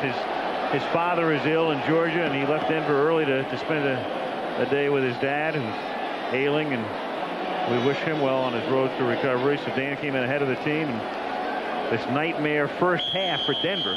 Very close family. Ed Reeves suffered a stroke and now recovering down in Albany, Georgia. Onside. Spent time with him. Instead, they kick it to the 5-yard line. It's taken there by Albert Bentley. And Bentley has a pass, and Carlos is the man who trips him up as he takes it out to the 44-yard line. Carlos making the tackle. That's the problem when you line everyone up to one side of the field, giving it that onside kick look, and then if the return man makes a move to the other side of the field, as Bentley did that time, where's your coverage team? They're all on one half of the field, and the guy running the football happens to choose the other. This came within that much of being 6 points. I'm wondering if they didn't miss a signal there, because they lined up as if it was going to be an onside kick, and you saw Carlos shaking his head as he went to the bench. Well, Carlos saves a touchdown. The only guy who had any shot at it was Randy Robbins, number 48. He might have been able to catch Bentley. Now the Colts have 2 timeouts remaining in the half if they want to utilize those from the 45-yard line. They're not content to sit on the lead. They're going for more. Booza makes the catch, and that's a first down at the 40-yard line. Booza is the chant of the crowd with 41 seconds to play in the half. Keep in mind, Indianapolis is doing something else here. This is the maturation of Chandler, the quarterback, as well. This is valuable experience for him. Only a rookie. And they've got Biasucci, remember, who's as good as they come to kick field goals. So they're almost within range. Chandler for Verdun. Touchdown. The speed man. Clarence Verdun, his first catch of the night. He beats Jeremiah Castile. And the Colts have just established a franchise record for most points in a half. He didn't just beat him, he just obliterated him. Blew right by him, and what a strong arm displayed by Chandler. Dead in stride, some 55 yards in the air. Castile here locked up on man coverage all the way, and Clarence Verdun, the fastest of the Colt wide receivers, a simple fly pattern, nothing more than dependent upon a good pass from your quarterback, and Chris Chandler delivered that time, and I don't know quite how to describe what we're witnessing here. With this extra point, this would be 55 points in the first half. 45 of them for Indianapolis. That makes it 45 to 10. That's the problem. Great protection for Chandler. And Verdun, again, we talked about it, the speed on the outside. Just a straight fly pattern. And Jeremiah Castile does not stay with him. This is kind of like the way you draw it up with the X's and the O's, except the X's don't move. They just stay in one spot, and the O's do exactly what they're supposed to do. Right off the chalkboard for Indianapolis. An incredible first half. Well, we'll have an entire second half to diagnose the Denver Broncos and where they go from here. We are going to be busy diagnosing. But they have major defensive problems. Now, again, this guy, Joe Collier, is their defensive coordinator. He doesn't have Carl Mecklenburg at his disposal tonight. But still, I think over the last couple of years, Denver's weaknesses defensively have really been exploited by other people. And they start with not being big enough and physical enough. I have to say that finishing as high as Denver has for the past 4 years, drafting as low as they have not been able to get that big man. They've not been able to get the great outstanding players because they've been drafting way down there. 26, 27, 27 is tough. We're flirting with offensive greatness here in the first half. I'll just be curious to see what they do with Dickerson in the second half. That 83 Green Bay, was that a Monday night game? Yes, it was, against the Redskins. That's right. I remember that. Kenny Bell from the 7-yard line.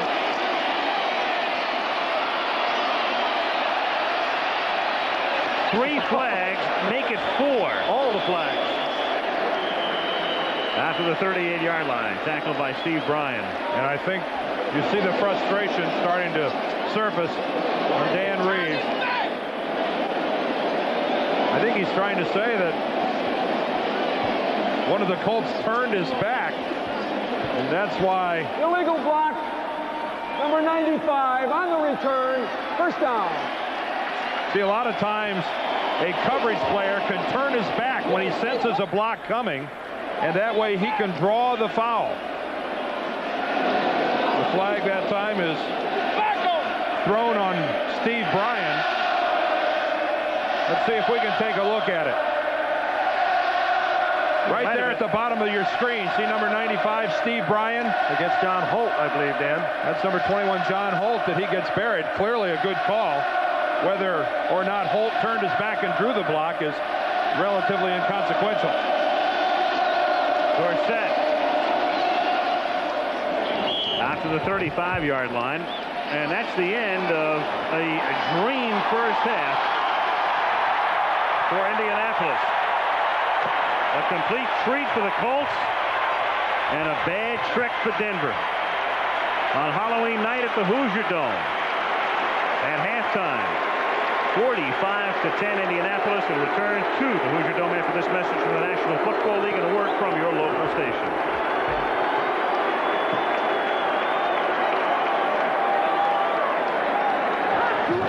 For all the glory we see each and every week, there is often a painful price that is paid, sometimes for a lifetime.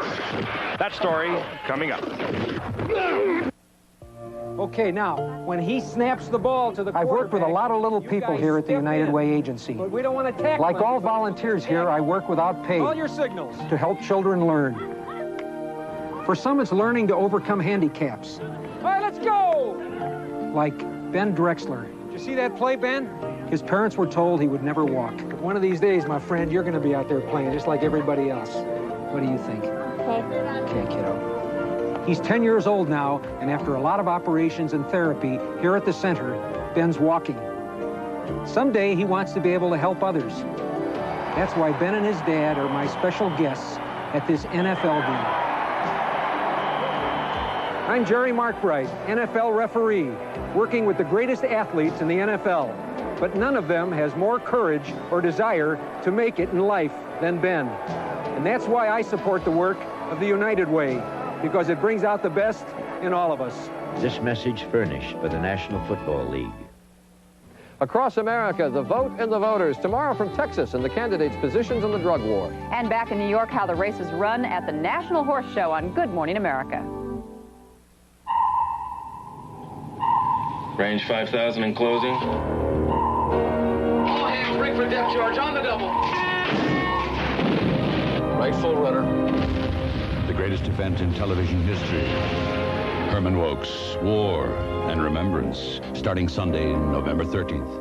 Congressman Phil Sharp knows that drugs are among the most serious problems faced by America today. That's why Phil has voted in Congress for tough new penalties to put drug dealers behind bars. And why this year alone, Phil helped bring almost $3 million to Central Indiana to fight drug abuse, such as programs to provide better drug education in our schools and funds to help Indiana police crack down on pushers. For our war on drugs, Congressman Phil Sharp, effective for Indiana. At the St. Petersburg Times, press operators had to wait while pages were sent by hand from an office miles away. But then, with the help of GTE, they came up with a way to send those pages over fiber optic phone lines, saving precious time and money. You see, at GTE, it's not just communications we offer, it's solutions. Call us. We deliver. Beat the Broncos! Yeah!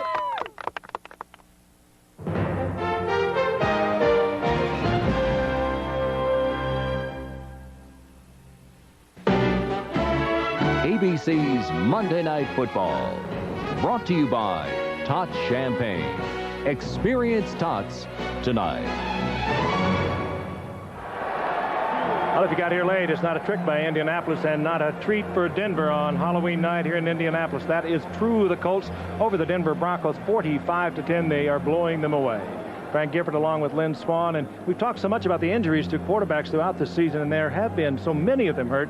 And, of course, we always talk about injuries, Lynn. I think maybe people sometimes wonder why people continue to play this game. Year in and year out, surgery, they keep coming back to it. I think that's a question we're going to try and answer a little bit. You're right, quarterbacks continue to get hurt. Jim McMahon got hurt, and we're going to talk to him a little bit later on. Also, Joe Montana hurt his back last Monday night game, aggravated the back, did not start, chewed up the game. He watched it. The injuries are part of the game. You can't get around it. But directly related to the injuries, there have been improvements in the medical techniques in orthopedic surgery and rehabilitative and preventive programs. Just because of those advances, it poses another question for those players who get hurt, can come back and play this game. They literally are mortgaging their future, and maybe they should sit down and think about what they're doing and a little bit of Shakespeare. In other words, to be or not to be, that is the question.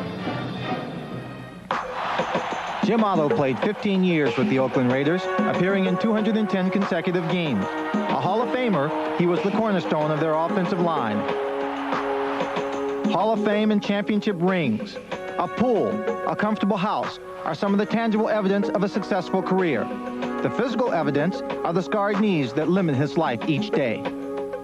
Well, let's just say this, I can walk, and that's about all I can do. The painful steps, a reminder of 18 operations and the price he paid to be on the field. Why did Otto continue year after year? I look back at why I did this. A lot of it was for the love of the game, but it was also for recognition. I was a little kid from a small town in northern Wisconsin, and no one knew who I was. And we all want to be recognized. We all have goals, and my goal was to be a great football player and be recognized as such.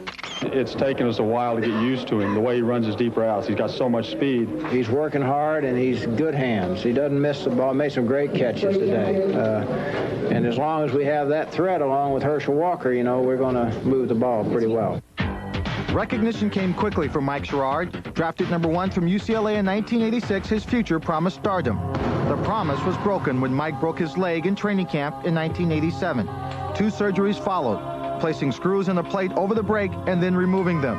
In March of this year, running on the beach, Mike broke his leg once again. After my first break, I thought, okay, I'll be out 1 season.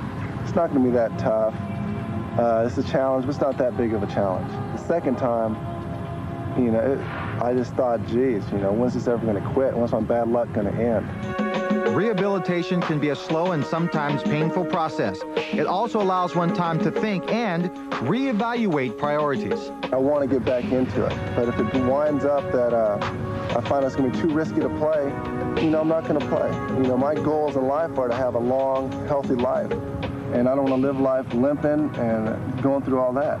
I think that's more important than having an ego saying, I know I'm better than him, I need to be out there, I need to make X amount of dollars, I need to be in the Pro Bowl, I need to do this, I need to do that. You know, hey, I need to live a long life without any injuries.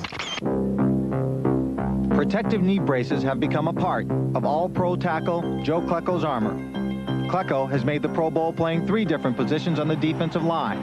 A proud man, Klecko was released by the Jets and signed with the Indianapolis Colts as a free agent. He has suffered several knee injuries, serious enough to be carried off on a stretcher. And after 12 great years, why does Klecko chance going on? I don't want to leave the game unless I'm known for a certain thing. And at this point, it would be known as I went out, you know, as a knee injury retired me or being hurt.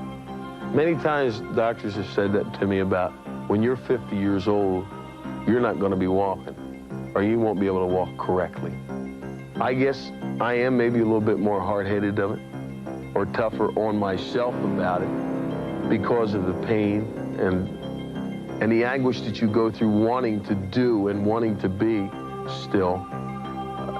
To me, that is what drives me, I guess. I can't be licked. You've seen a sampling of 3 players playing at different times and why they still come back and play the game. Many of you will ask, well, the money has to be a factor too, but in most cases it isn't. For instance, you all know about Joe Montana, the back surgery coming back. The doctor said I wouldn't recommend it for anybody, let alone the football player, to try it again. He came back. This afternoon I talked to Jerry Walker, their public relations director, who relayed the questions to Joe Montana and asked him why he did come back and play. He said it wasn't for the money, he simply wanted to play more football. This game is very addictive. You go out here and you play in front of 60,000 people, you have success, you become a hero. It is hard to give this game up. And I think that's the reason why most players, given the chance and the question, choose to continue and go on and play this game. When we come back, we'll have a live interview with Jim McMahon from Chicago. He hurt his knee yesterday. We don't know how long he'll be back or be out. We'll find out. Michael Dukakis keeps attacking George Bush by saying that he's lying. Here's the truth Michael Dukakis doesn't want you to see. After 8 years of Reagan-Bush leadership, unemployment is down. Inflation is down. Interest rates are down. Tax rates are down. And family income is up. Why would we want to go back to the tax and spend policies of 8 years ago? America can't afford that risk. Listen to the taste. Listen to the taste. Listen to it. Great taste. Can't you hear a salad from McDonald's? Tossed fresh all day. Tossed fresh all day at my place. Good time. Listen to the great taste of McDonald's. Listen to it.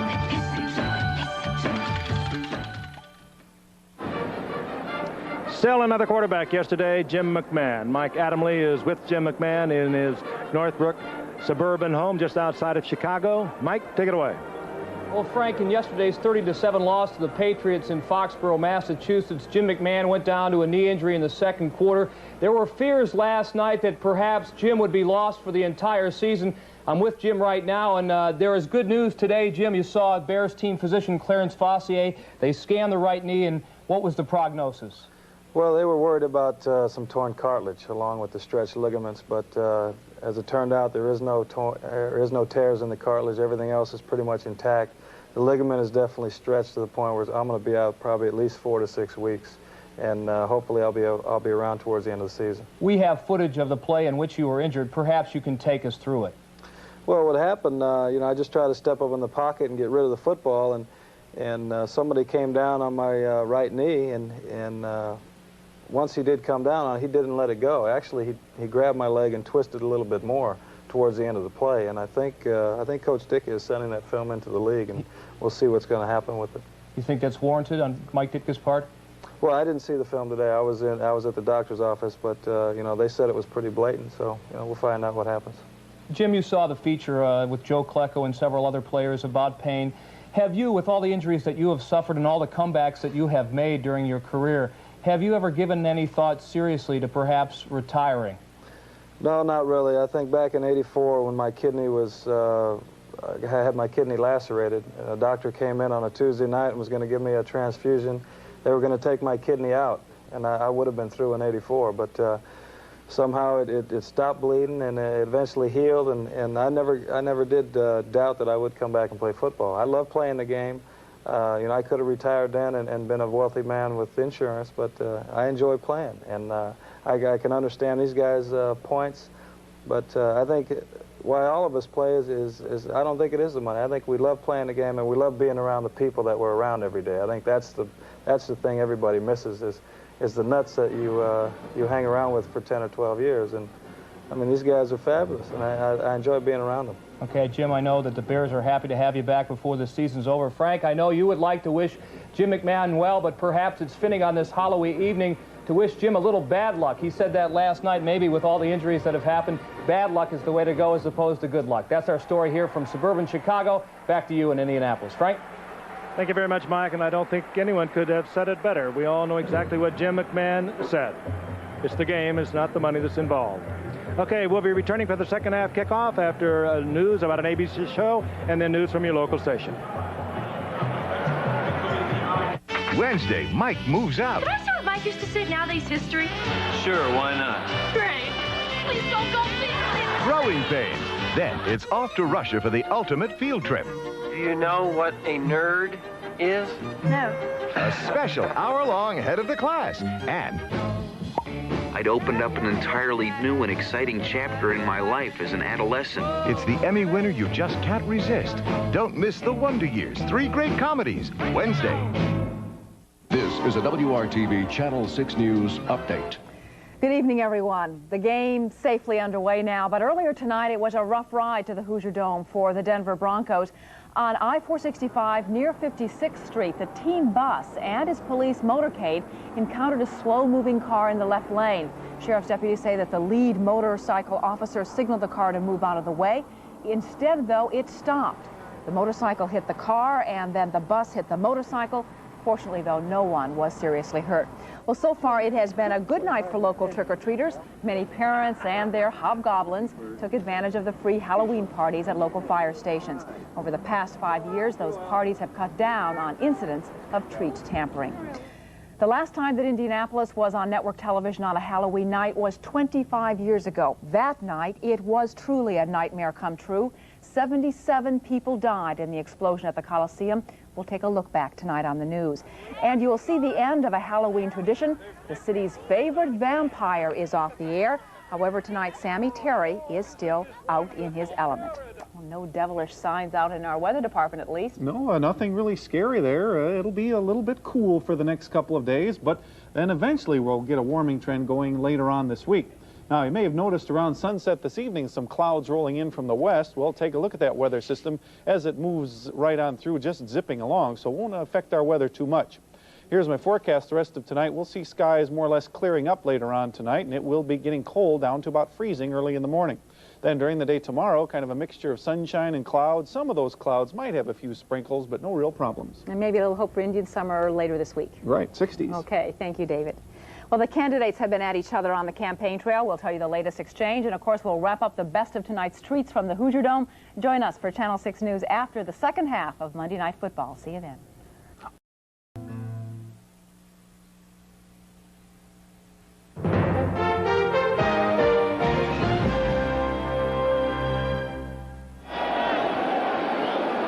And back we come on Halloween night. Indianapolis, we start the second half. The first half was a nightmare for Elway and the Broncos. Totally and completely. 45-10. Indianapolis on top, and they will get the ball to start the second half. Bentley Fields at the 1. And brings it back out to the 22-yard line. Stopped there by Bruce Klosterman. This ABC Sports exclusive is being brought to you by Dodge Cars and Trucks. On the street or off the road, it's the new spirit of Dodge. By Delta Airlines. We love to fly, and it shows. And to buy Bud Light. Everything else is just a light. Colts at their own 22-yard line after a 45-point first half. The rookie out of Washington, Chris Chandler, third-round draft choice. Starts him from the 22. Dickerson with 4 touchdowns as the sole running back. Eric's first carry of the second half is another gem. A first down, and out of bounds he goes after a pickup of close to 16, and a flag is thrown. And look at Eric. That was Charlie Waters he was saying hello to over there. Longtime great defensive back for the Cowboys. And that's how he got outside. Someone at the point of attack was guilty of holding.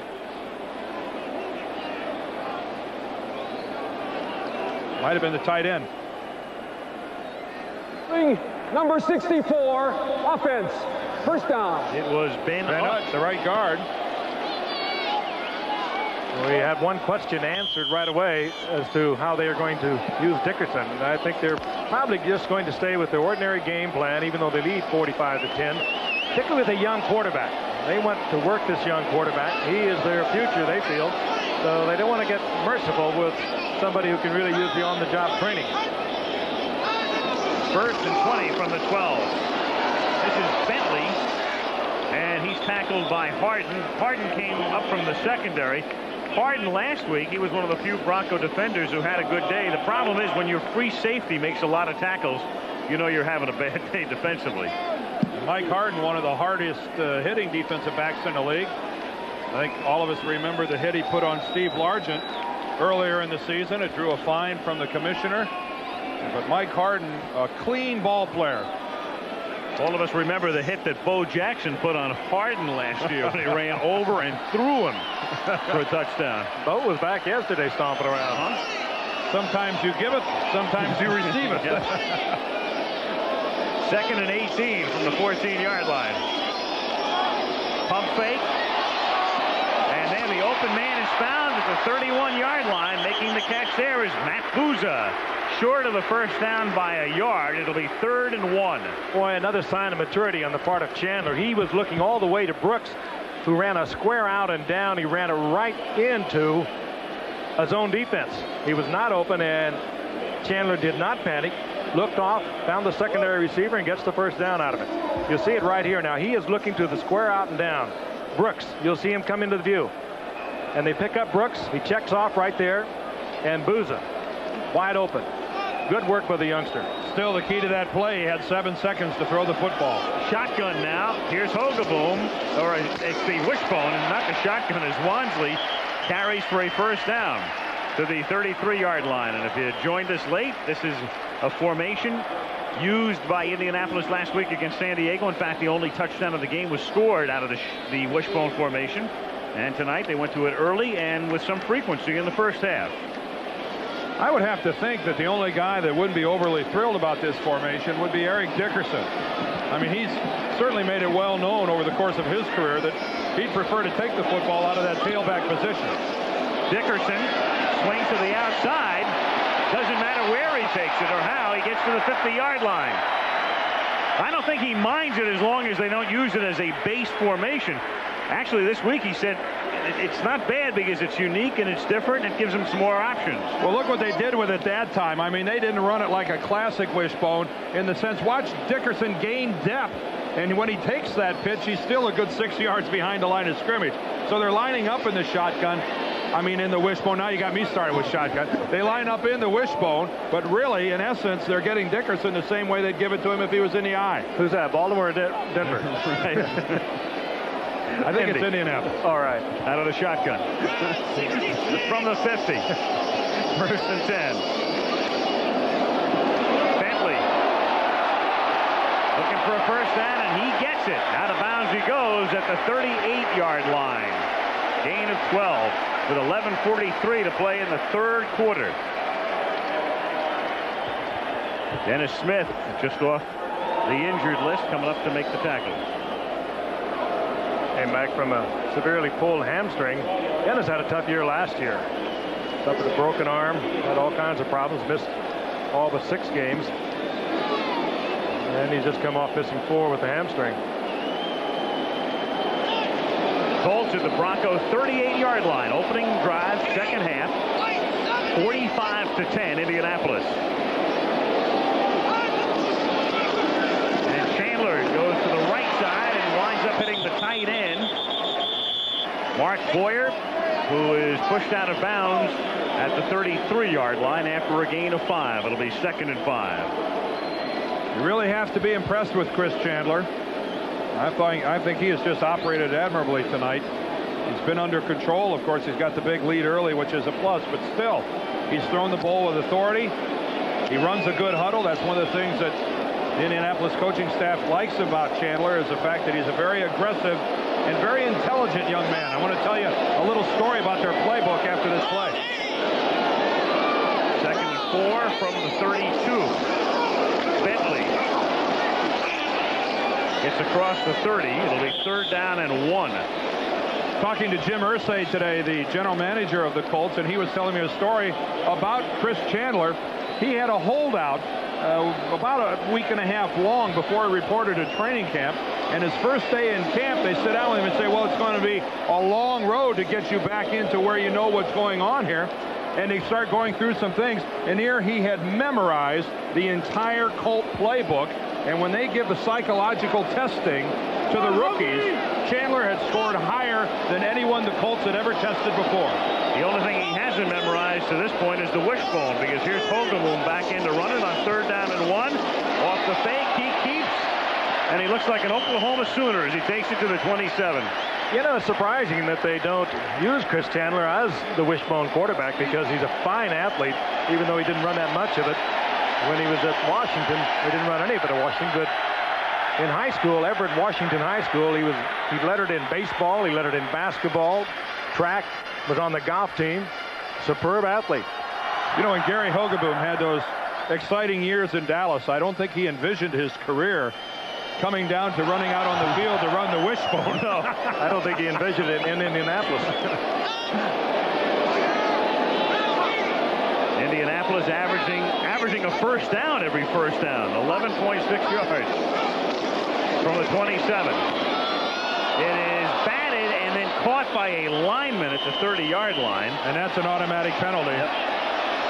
As Ray Donaldson makes the catch, but after it was batted. Jerry Markwhite signaling the deflection from Walt Boyer. There's no foul on the play. The ball was tipped. There's no foul. 2nd down. As long as it's tipped, then you get away with it, but that's an ineligible receiver. If that ball is not touched, that's going to draw the flag. Smart play there. Pick up the flag. Move on. Loss of 3, as it turns out. Here it is again. Greg Cragen, the nose tackle. The guy with the block.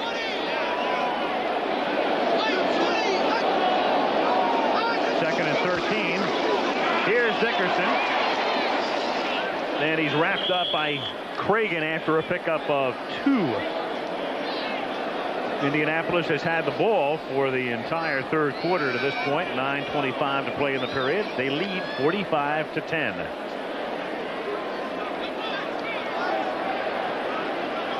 Third down long yardage, they're going to change up from their 4-down linemen, go into their nickel package.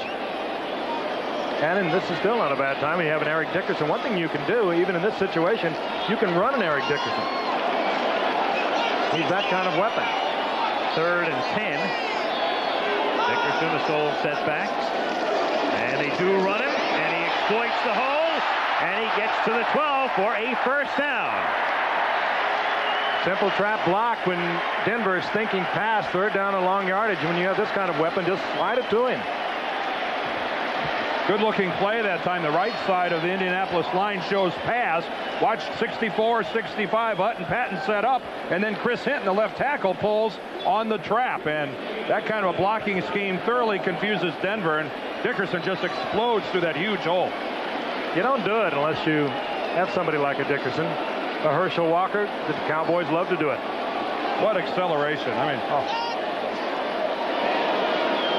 First and 10 at the 12.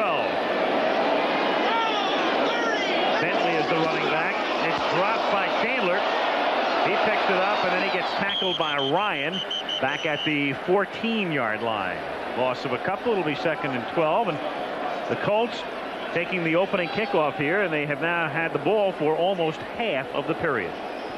Ray Donaldson, the all-pro center, puts it right into the hands of Chris Chandler. That's the quarterback's responsibility to control the football. Once the center gets it to that point, little improvisation doesn't go anywhere. Jim Ryan played it well.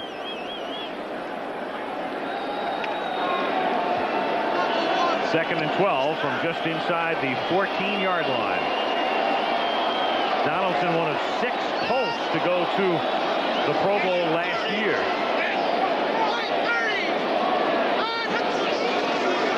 Bentley on that same play that they ran with Dickerson a moment ago. He takes it to the 10-yard line. It'll be 3rd down and 7 with 7:15 to play in the 3rd quarter. Yeah, we touched on Bentley earlier. A year ago, before Dickerson came, just 1 year ago today, he was the man, the running back for these Colts. And he was on a good roll. He was heading for about a 1,500-yard season. They bring Eric Dickerson in. That's the end of that role. But he's handled it so well. And a real tribute to the character of this young man. Tough to do, and you know you can do it also, to sit back and subordinate your own desires. Now out of the shotgun on 3rd and 7 from the 10. Dickerson goes out into the pattern, and then it's batted and incomplete. Trying to throw it over the middle, and I believe it was Sean Knight who was in his face, number 99. 4th down and 7. And I think Chris Chandler is still feeling the after effects of that hit. That's when he held that ball to the last moment, and he's still smarting from that shot. Here's a good look at it right here. That's Jim Ryan, number 50, and Chandler might have waited just a half a count too long. Ryan is already into his body before he starts his throwing motion. That ball had nothing on it at all. Pretty classy of Ryan, though. He pulled up on that one. Let him out of the grasp. Biasucci now a 27-yard field goal attempt. Stark to hold. And the kick is good. So they have the ball for the first 8 minutes, 26 seconds of the 3rd quarter. And Indianapolis now leads 48-10. That's good.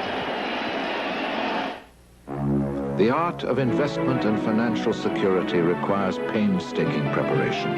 Bold strokes influenced by a mastery of expertise, creative approaches to annuities and mutual funds, innovative forms of insurance, and comprehensive health services.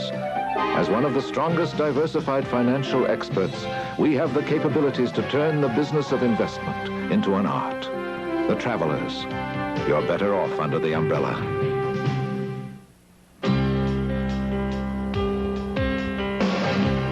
Ride with the wind when you're one with the road. You can feel every move, you're in control. Just a touch of the wheel and the power is yours. It's the look and the feel, the one that's for real. It's the new spirit, gotta be the spirit of Dodge. It's the new spirit. You'll find it at the heart of every car and truck we build. And you'll find it in yourself every time you take the wheel. It's the new spirit of performance. It's the new spirit of Dodge. It's the new spirit of Dodge. The new spirit of Dodge.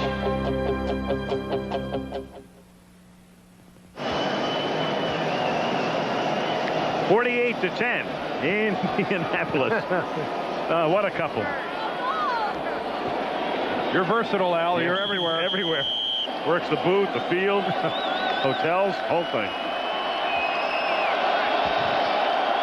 Dean Biasucci kicking off, something he has done with great frequency tonight. It's a penalty as Indianapolis was offside. So this is a free run back for Jason Johnson as he takes it to the 32. And one of the Colts came across the 35-yard line before Biasucci put it in the air. Offside against Indianapolis. Denver's going to get the ball for the first time in the second half, and the clock is already down to just 6:26 left in the period. Long Indianapolis drive, which culminates in a field goal by Biasucci. Number 47 of the kicking team. Penalty declined. First down. Timeout. That's Freddie Robinson. 6:26 to play. Third quarter at the Hoosier Dome. There's a vacancy at the Bates Motel.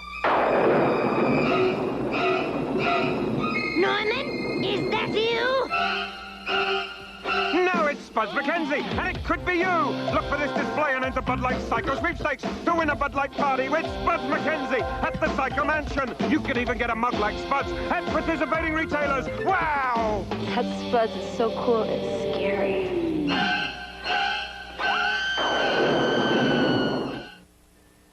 There's a difference when you're flying. Where are we going today? I'm going to Grandma's house. With someone who shows how much they care. I'm not going to go anywhere without you. A smile, a tone of voice, and the willingness to try.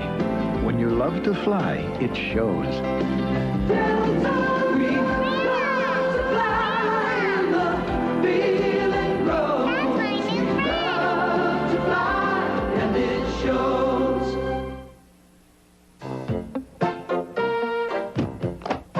Have you ever wondered what a baggage handler might take on vacation? What everyone should take. Samsonite's Glutton for Punishment.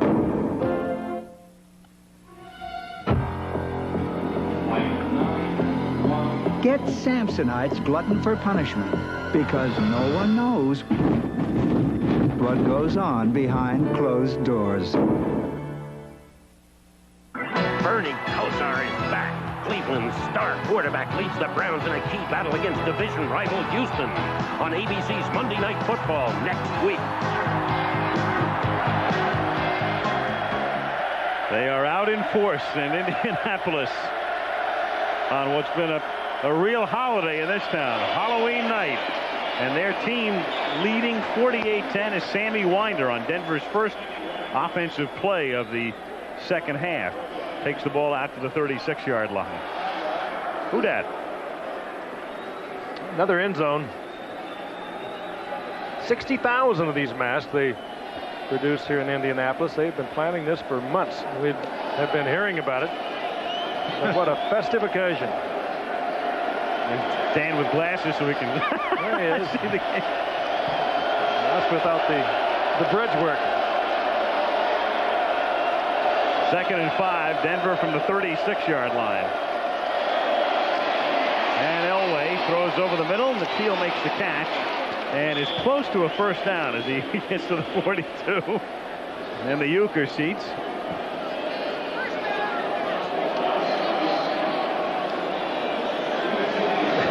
They haven't given up, have they? No, Gift Redu. I don't know how long this game could last, but I'll never get used to seeing those masks. I've seen you in that position before. Yeah, that's many times. That's the position of the Denver game plan right now, too. Upside down. Broncos from the 42-yard line. And a one-handed catch is made, but for no gain by Clarence Kay. Ball squirts loose, but well after the play. And Joe Klecko hurt his knee. Joe Klecko, one of the guys in rushing the passer, and he got it from the side, and there he gets up. But you can see he's hobbling a little bit. Joe, one of the guys back in the backfield that forced John Elway out of the pocket. What a poignant piece we had at halftime. Joe Klecko talking about it, saying he never want to leave this game because of his knee, and 2 major reconstruction surgeries. The Jets asked him to retire, said he couldn't continue medically. He came out here, passed the physical, and tried to play, but nobody knows better than Joe Klecko when that knee is hurt. And he didn't hesitate, started to go back to the line of scrimmage, but then came over the sideline. Well, the thing is, you get to this point, and it doesn't take as much to re-injure it. You're missing components in there. It doesn't take much to hurt it more. 2nd and 9, inside handoff goes to Natil. He has the first down and a lot more, and he is bumped out of bounds at the 28-yard line by Mike Pryor. Ricky Natil on the end around with 4:10 to play in the 3rd quarter. Broncos on the move. First down at the 28 after a 29-yard pickup. So the Colts 38 points to the good here, and on their way to their 3rd consecutive victory and a 4-5 overall mark. Nothing more than a simple underneath handoff. Almost the entire Bronco offensive line pulled to their right. You can see that Gerald Perry was clear across field out in front of Ricky Natil. Colts playing it a little soft right now. Elway with a very deep drop, even deeper now, and then throws and completes it to Kay, and he's tackled at the 23-yard line. There'll be a Denver holding on that play, though. And I think we all could see it. And that hurt John Elway. Every time he goes to the left, the ankle injury is on the inside right. The pain is in that ankle. You really have to admire his courageousness tonight. I mean, this is a game that maybe he should not have even played. And yet I think it's a statement to what kind of guy he is that he is playing. Number 66, offense. First down. Jim Juriga. You can see him in the lower left of your screen. He's attempting to block on John Hand, I believe, and there's number 50, Dwayne Bickett. Juriga's working on Bickett. And you can see he's got his jersey and just about anything else he can find. Gerald Perry, the left guard, is working on John Hand, and looks like he could have been flagged as well. Blecko is back in the game. There's Joe lining up at nose tackle. Screwed that knee brace down one more time. After the penalty, 1st and 20 from the 38-yard line. Elway rifles one for Natil, a little bit too high for Ricky, who was covered well on the play. It'll be 2nd down and 20. As far as the Broncos are concerned, right now, the best thing going for Denver is the fact they're playing in what's turned out to be, at this point, the weakest division in the NFL, the AFC West, with Seattle on top. Seattle would be the only team above 500, 5-4. Denver and the Raiders would each be 4-5, and then San Diego and Kansas City. So the bad news, of course, 2 straight devastating losses. The good news is they're only 1 game out of 1st. And with that in mind, I think the utmost thing to Denver tonight, looking at this stage of the game, is that Elway has to survive. 2nd and 20, and here we're going to have another procedure call. It was Juriga, who's already been called twice for holding tonight, who comes up out of his stance before the snap. They were going with what they call their silent count. Number 66, offense. Their silent count, and they do it by code between the center and Elway. And Juriga just wasn't in on the code. Talking about the division, the AFC West, the odd thing is, in a 10-year period, 78 through 87, the AFC West was the best of the divisions when they played out-of-division foes at 586. And after this play, we'll show you how they have done this year. Marked turnaround. 2nd and 25 after the penalty. Elway underthrows Natil. It'll be 3rd down and 25. The AFC West this season, when they played out of division foes, again, there it was over a 10-year span coming into this season. They were the best. And then this year on the right, a .225 percentage, by far the worst. And last Sunday, every AFC West team played outside the division and lost, as did all of the NFC Central teams yesterday, oddly enough, including Chicago and Minnesota. 3rd and 25. And he throws that one behind Mark Jackson. And there's a fight that breaks out at the 40-yard line. Ezra Johnson and Juriga and Perry all involved with John Hand.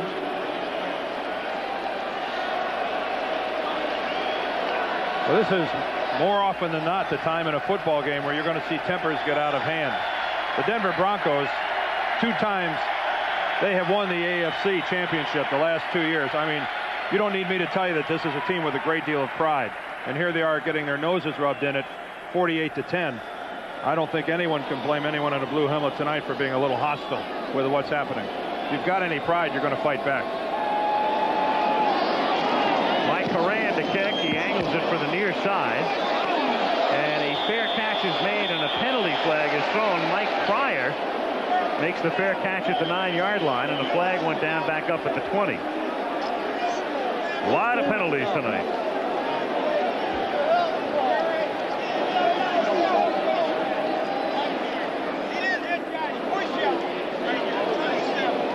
It's like even the officials are getting a little hostile. 3:08 to go, third quarter. Colts on top, 48-10. Chandler ready to move the offense, but first, let's see about the call. Well, it looks like it's going to be against Indianapolis by where the Colts are going to set up their huddle. Now there seems to be some confusion. The Colts were all the way back towards their end zone to set up a huddle.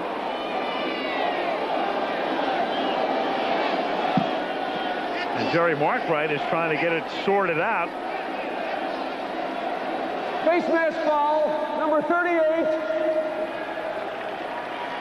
Kicking team, first down, timeout. After all that, Bruce Plummer. 3:08 to go in the third. Some people are so silly. Ouch. They make this big deal about Kellogg's Frosted Flakes being just for kids. Well, look at me. I'm an adult. I eat them. Heck, I love them. Frosted Flakes just for kids? Come on. Like we adults have to go sneaking around. Like we can't enjoy these sweet, crunchy flakes just as much as kids. Daddy, are you eating our Frosted Flakes again? Oops. There now. You can't deny it. Frosted Flakes have the taste adults have grown to love. They're great.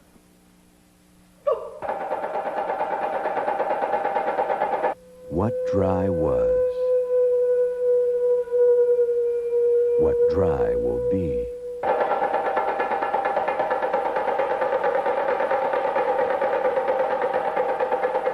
From now on, this is what dry is.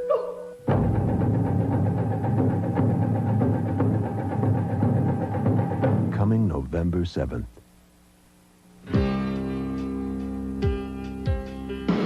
You can ride with the wind when you're one with the road. You can feel every move. You're in control. It's the new spirit. Gotta be the spirit of Dodge. It's the new spirit.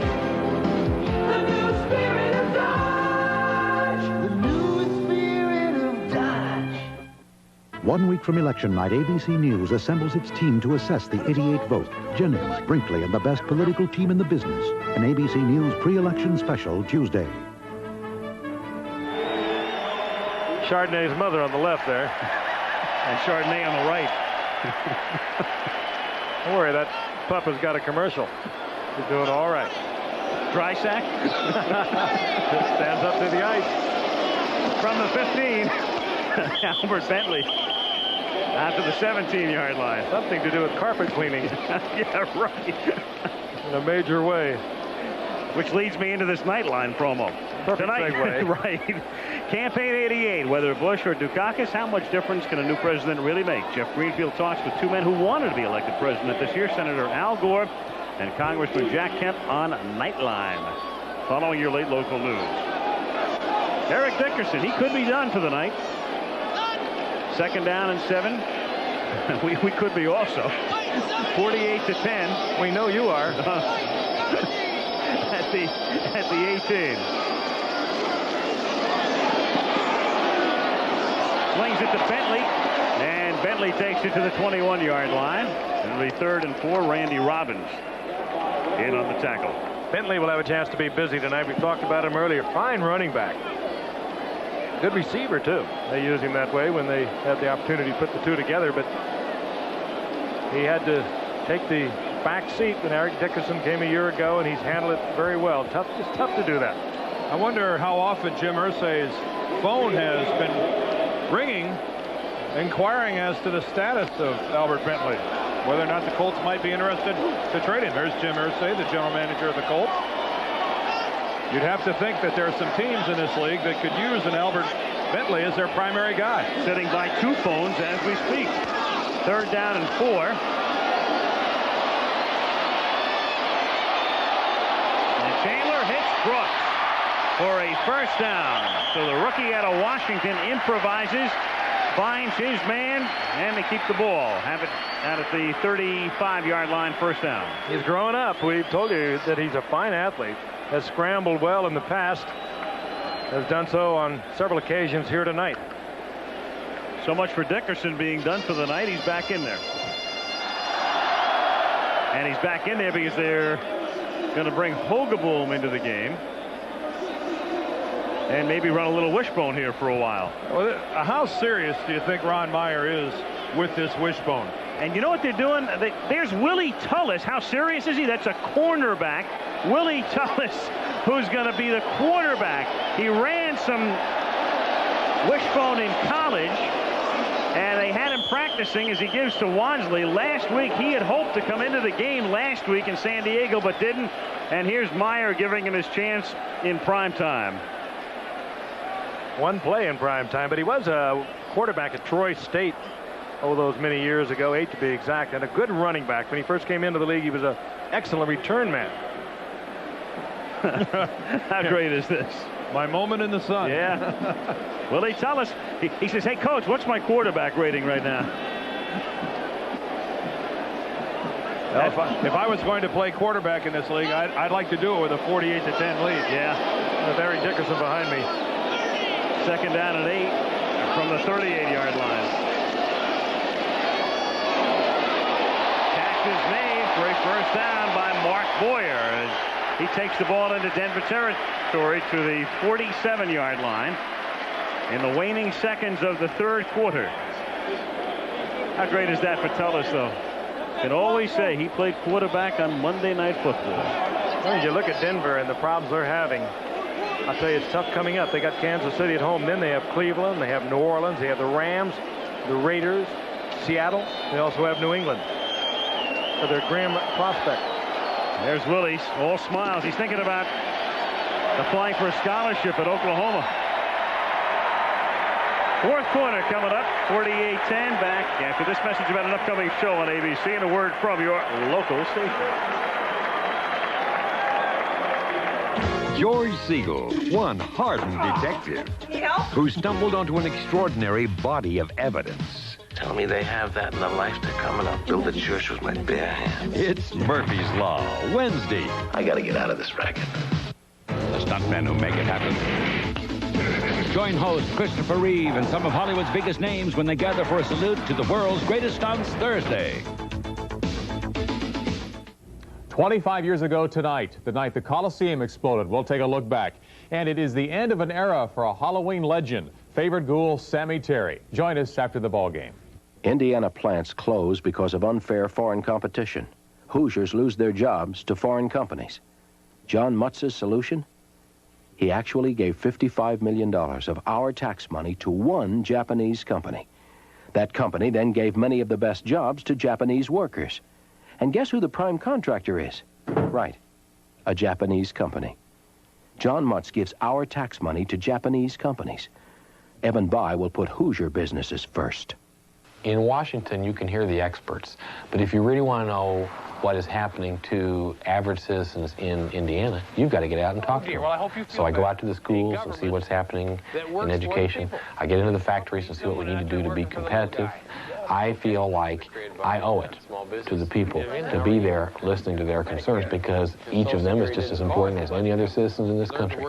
And I'm the only representative in Congress who can speak for them, and it's my job. Broncos! Beat the Broncos!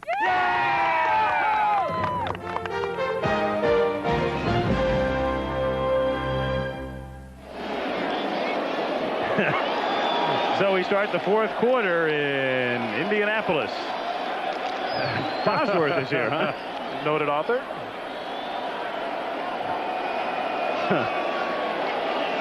Howard the Duck. Yeah. 1st and 10 from the 47-yard line. Here's Bentley. And Simon Fletcher helps to run him out of bounds near the 41. Indianapolis on top, 48-10. Exploding early and often. And there is NFL Management Council. Right now, next year's Monday Night Crew.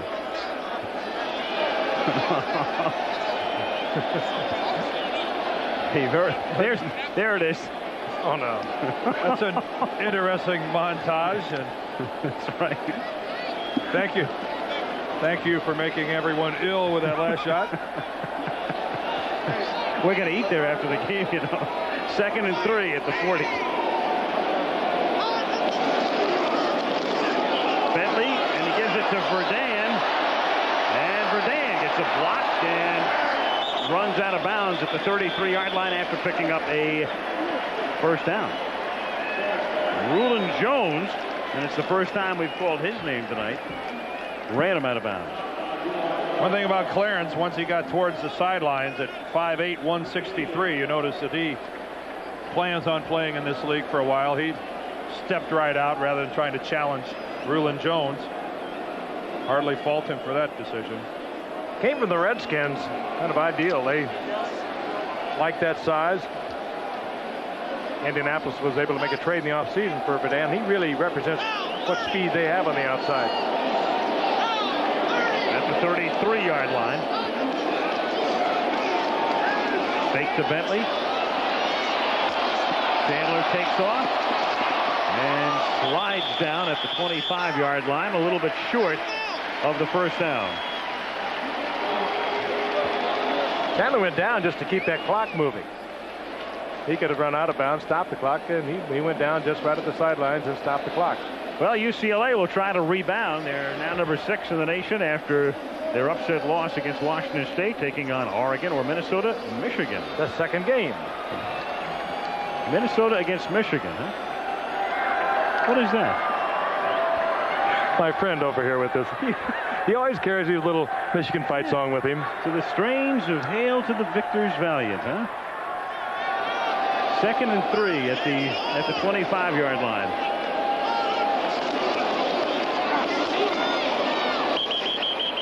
And it's Hogeboom running that option again. Michael Brooks in on the tackle. It'll be 3rd down and 2. This is crazy. Begin at any age here in Indianapolis. Even our cameramen get into the act. Get through 4 touchdowns yesterday.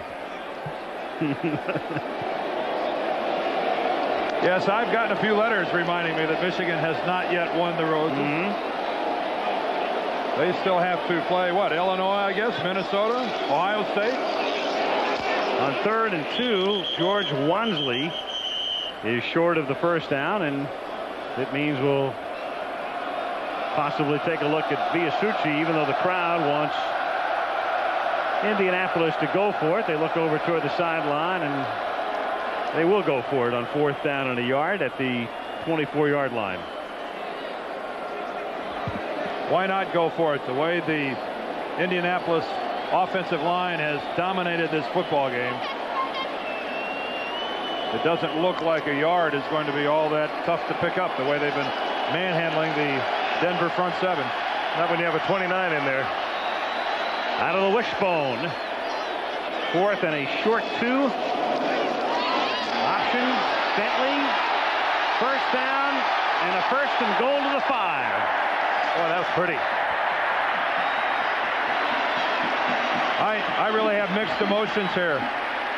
Do we praise the Indianapolis Colts for playing a superb football game, which of course they have, but can you do that without at the same time noting the disintegration of the AFC champions? I mean, the Denver Broncos aren't even here tonight.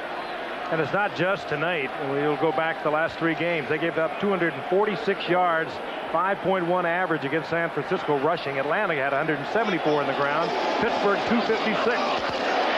And a touchdown for Bentley.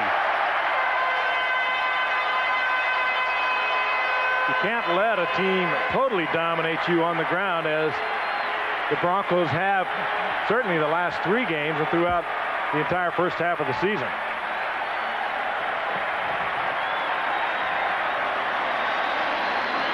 Bentley taking it in with 11:49 to play in the game.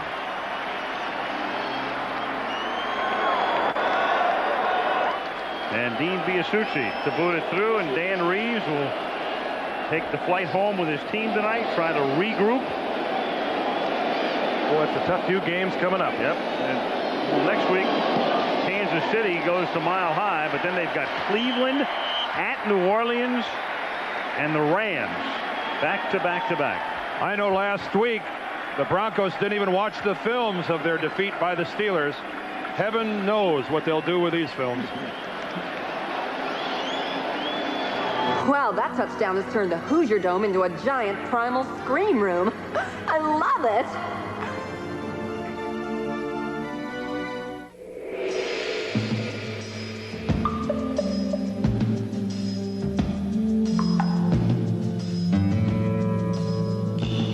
It happens every 7 seconds. Every 7 seconds of every hour of every business day, America puts another new Epson computer or printer to work. It's true. When you've got an Epson, you've got a lot of company. Up here, you catch them with experience.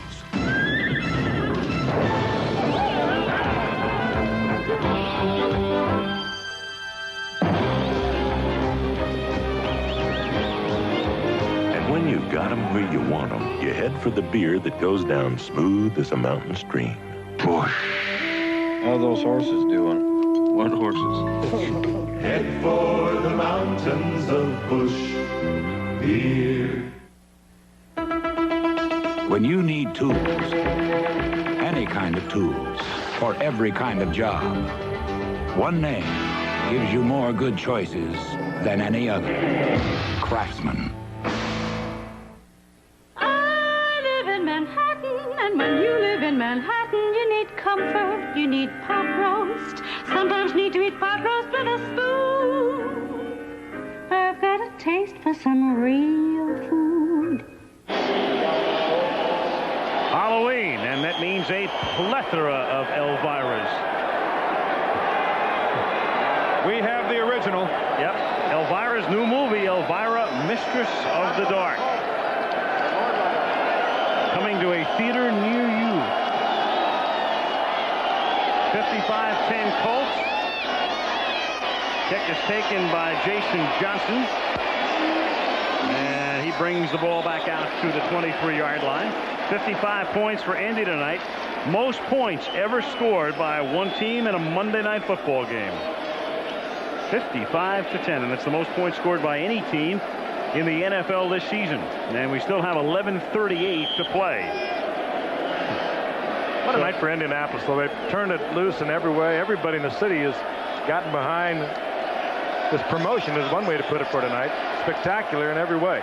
Flew in Sandy Patty. She sang the national anthem. Great singer. Gary Kubiak is now the quarterback, with Elway back on the bench, and Johnson makes the catch out at the 32. The folks here, of course, are hoping that the 1992 Super Bowl will be awarded to Indianapolis. The NFL has said they will play it in a northern tier city in January of '92, meaning either Seattle, Minneapolis, Indianapolis, or Pontiac, Michigan, the home of the Lions. One of those four. And one of the things you have to prove to the NFL is that you can pull off a big deal, and they have certainly done that here tonight. Of course, they've done it in the past with the Pan Am games that were here in '87. Do it every year with the Indy 500. Yeah, that's only 400,000 people. 2nd and 1. Kubiak throws over the middle, and the catch is made by Winder, and a first down out at the 41. It is a sports-minded, sports-crazy city, really, and they've done a lot of things here through the years. They built Market Square Arena, now the home of the Pacers, and of course the Hoosier Dome. They built this before they even had a football team. They built it in hopes of getting a football team. That took some guts, didn't it? Oh boy. And of course the tremendous amateur sports facilities. There are towns that won't build a stadium with football teams. Yeah, that's right. Much less this city that built it on the come. At the 41-yard line. game there for Sammy Winder. And they were telling me today, if the time comes when they can get a Major League Baseball team, they're prepared to build another stadium for baseball. Yeah, because this building is strictly a football building. It's adjacent to their convention center, so they use the floor space for other things. But this building is not large enough floor space to accommodate a baseball team. Well, Indy is pro baseball. They've had a good minor league team here, a good franchise. They've drawn a lot of people for a minor league operation through the years. Of course, if you talk about Major League Baseball franchise, you've got to talk about Denver as well, don't you? Absolutely. Tops a lot of lists. Second down and 11 from the 40-yard line. And the pop is made on the teal by Eugene Daniel out at the 44-yard line. Nice job that time by Ricky holding on to the ball. Eugene really came up and stamped him. Something tells me, Frank, you've been in this position, although I'm sure never by this large of a deficit, but has to hurt a little bit more when you get hit that hard. I was thinking back to a Pittsburgh Steelers game. 62-7, I think we lost that one. It all hurts. But you're right. It hurts a lot more when you're down by 30, 40 points. Third down and 6 from the 45-yard line. And Kubiak hits Sewell. He has a first down as he's tackled at the Indianapolis 45 with under 9 minutes now to play. He was a kid when we started. Colts stay home this week, and they'll be taking on the New York Jets in a game that she didn't come on no broom. Yeah, no way.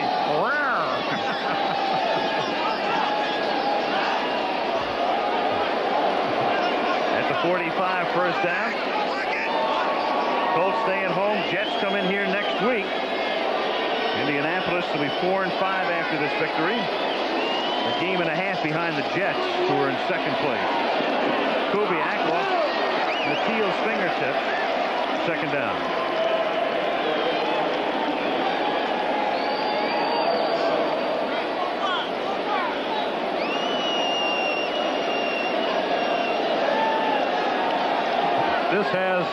This has been a nightmare. That's the front view of the Boz man. Has his little horseshoes on his cheeks. Looking up at the monitor here in the stadium, realizing he's made it. Where, I'm not sure, but he's made it. His way. Andy Warhol said it right. Stick around, go to a Monday night game. You get about 5 seconds.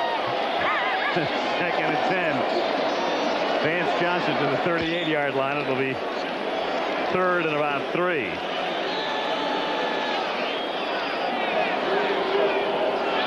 ABC's Monday Night Football. We pause 5 seconds to allow our local stations to identify themselves.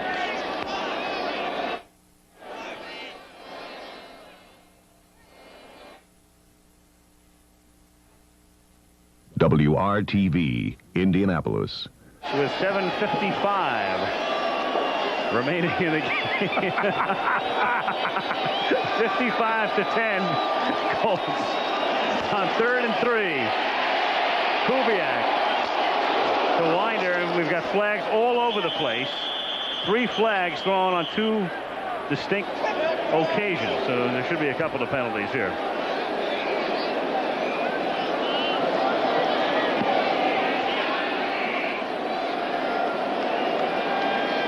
Jury Mark Bright.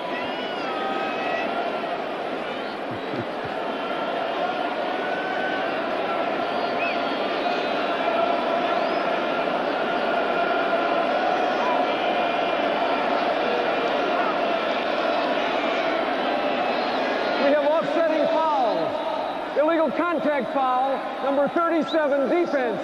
Ineligible receiver downfield on the pass, 57, offense. Penalties offset, 3rd down. Send money, man! Send money? Well, maybe Dickerson's making all they have to give. Or Freddie Young, he went up there pretty high. Right. A lot of interest in what's happening downfield. When's the last time you saw professional players standing around saying send money? 3rd down and 2 from the 37-yard line.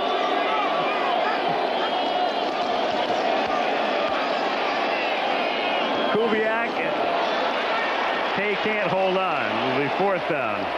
I guess it's easier when you don't have the NCAA to contend with. You can blatantly ask for somebody. Right. Just happy to be here. We have seen some bizarre costumes tonight. Yep. About 8 weeks too early up there. Boy, that woodwork goes on and on and on, doesn't it?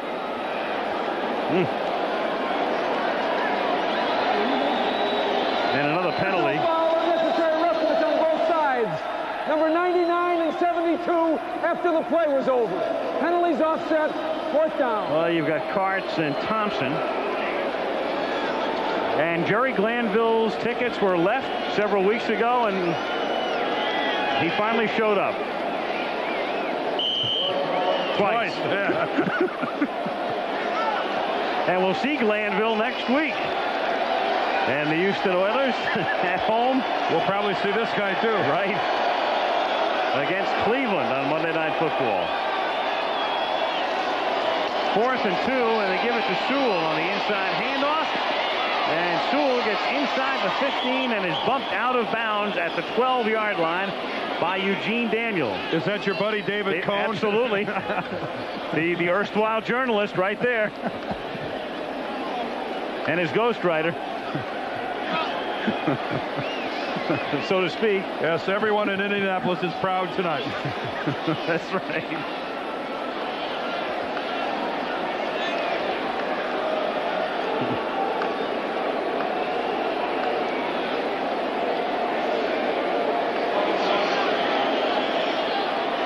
Denver at the Colts 12-yard line.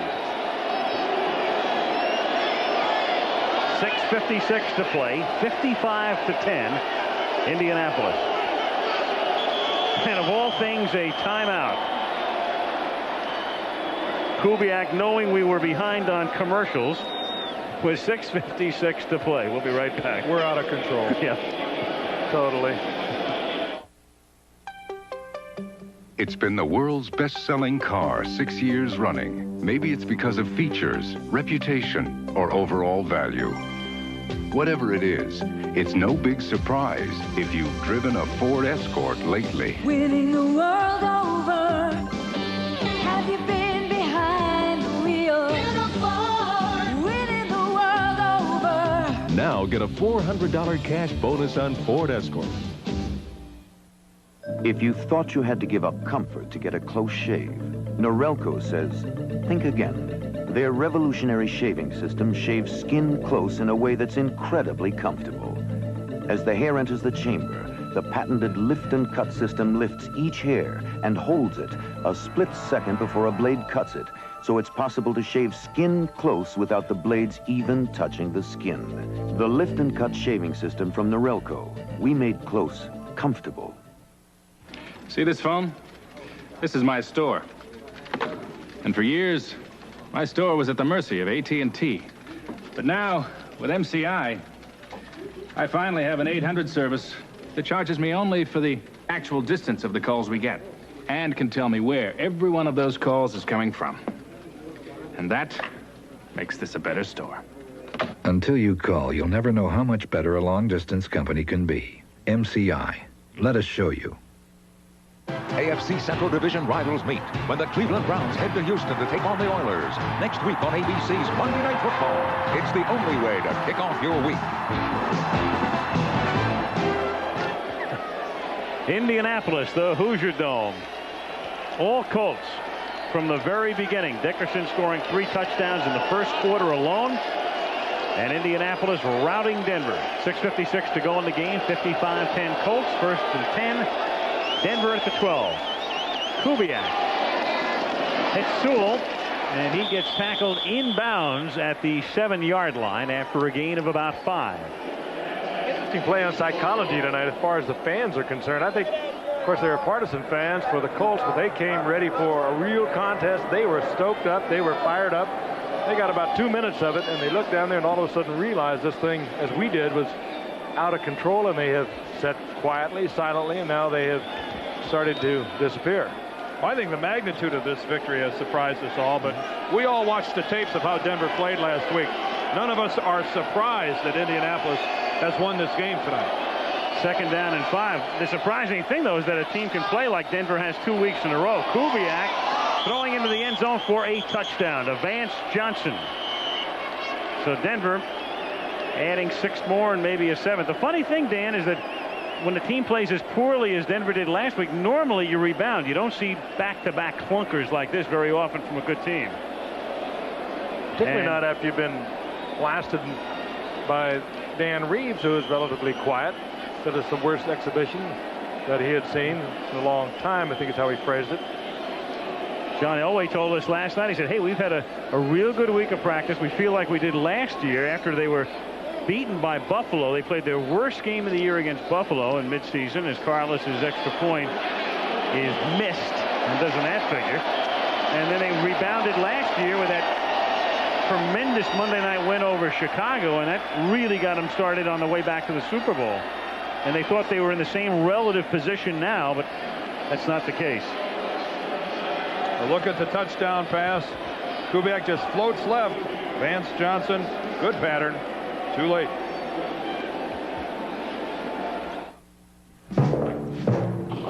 Your man in Washington has come through. The Americans will be most displeased. Observe the argon-activated radio-optic laser light. Amusing, Boris, but the party demanded Bud Light. If you want the one light that outshines them all, ask for Bud Light. Where is Boris? He is enjoying a cold one. Bud Light, because everything else is just a light. Americans have made Tough Ford the best-selling big pickup for the past 12 years.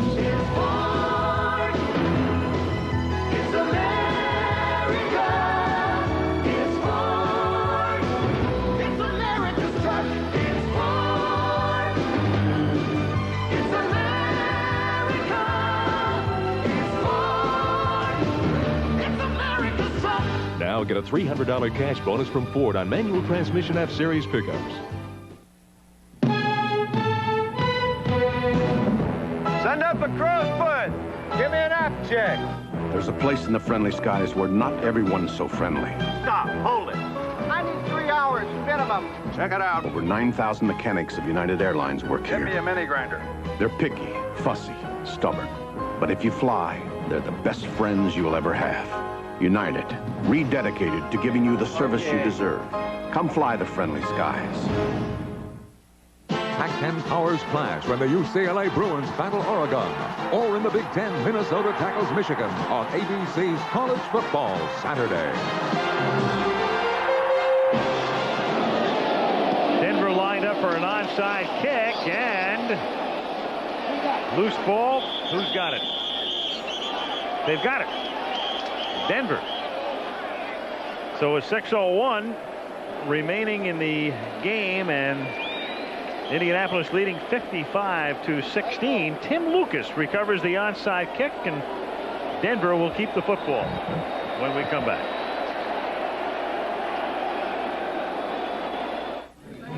Something everyone worries about when flying is whether their carry-on luggage will fit. So Sam tonight designed carry-ons you truly can carry on, like our combination suitcase and garment bag, proving once again that our strengths are legendary. Before you even touch this camera, you're going to want to own it. The incredible 35mm Infinity Super Zoom 300. New from Olympus. You've got the whole world in your hand. You've got the whole wide world in your hand. You've got the whole world in your hand. You've got the whole world in your hand. Put the whole world in your hand with an affordable Radio Shack cellular car phone. Only $7.99. You've got the whole world in your hand. Only at Radio Shack, the technology store. A newly imported car has arrived. It comes from a company with a reputation for quality and design. And the automotive press here has already begun to praise it for its performance, styling, and value. The interesting thing is that here is Japan. And the car they're importing is the Ford Taurus. Now get a $500 cash bonus on Ford Taurus. cigarette and a blindfold. Al, do you believe in miracles?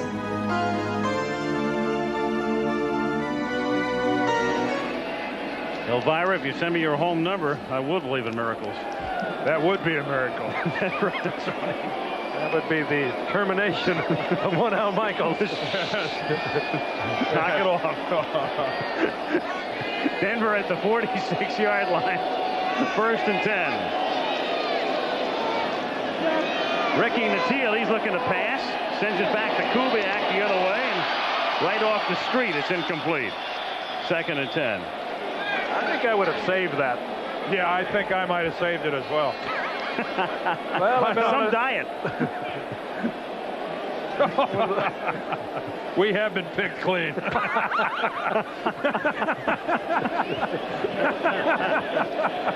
Oh, boy. Well, what do we have to look forward to now? I think it's time for Denver to go to the bone. They might go to the wishbone. How about Cleveland and Houston? Next week. 2nd and 10 from the 45. Browns and Oilers from the Astrodome next Monday. Kubiak, he runs out of bounds as he crosses the 50, and that stops the clock with 5:47 to play in the game. Maitre d' at a Beverly Hills eatery. Well, Frank's out here. It's you and me, Dan. Frank, come back. I looked at my OG and there was a red eye. How many of you watched that game last night? Houston and Washington. Houston is back also. Yep. How many helmets does Houston put on a ball carrier? Oh, do they have a swarming defense or what? They get to the football, and of course the Browns beat the Bengals yesterday. The Dogs, did they play defense? Had their day. And both quarterbacks healthy again, Kozar and Moon. Shovel pass to Sewell. And Sewell staying inbounds and going all the way for a touchdown. Steve Sewell with a little shovel pass. Moving in on overtime. 48 yards. And so the onside kick is successful. They go in for the score. They'll, I'm sure, try another onside kick with 5:39 to play in the game. This becomes kind of like a practice. Try a lot of things that you don't really work on in the heat of a contest, I guess. Maybe that's the way Denver's looking at it. Those aren't masks.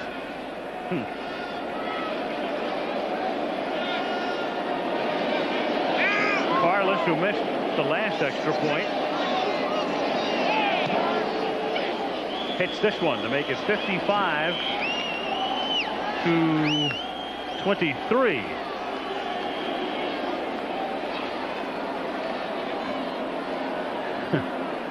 So if you made an over and under bet at 77, you've just made it.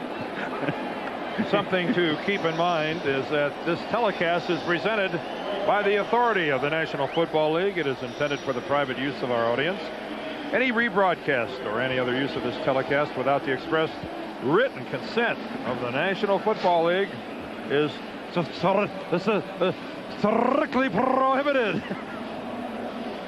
Does the lawyer who wrote that get a residual each I don't time know. it's read? If he did, he'd be doing all right. Bring you up to date transactions in October in the NFL. I think most of you know about Mark Gastineau and his retirement.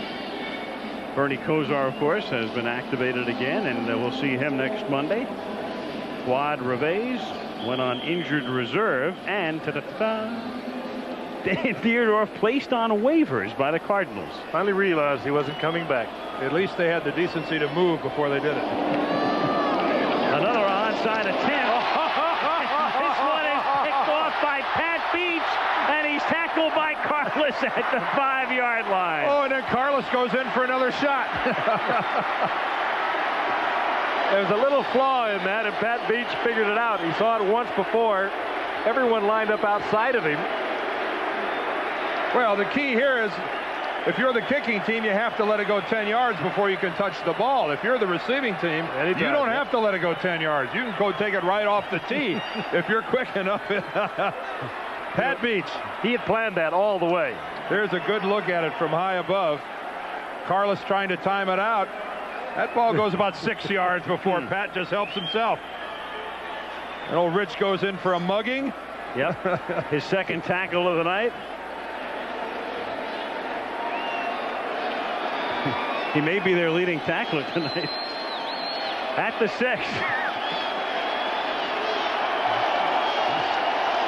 First and 10. Hogaboom, and this time not in the wishbone. In a more conventional set from the 6-yard line. He gives it to Bentley. Hogaboom was tripping as he gave the ball away to Bentley. Both men go down. Loss of a couple. 5:20 to go in the game. Hogaboom might have been stepped on as he pulled away from the center.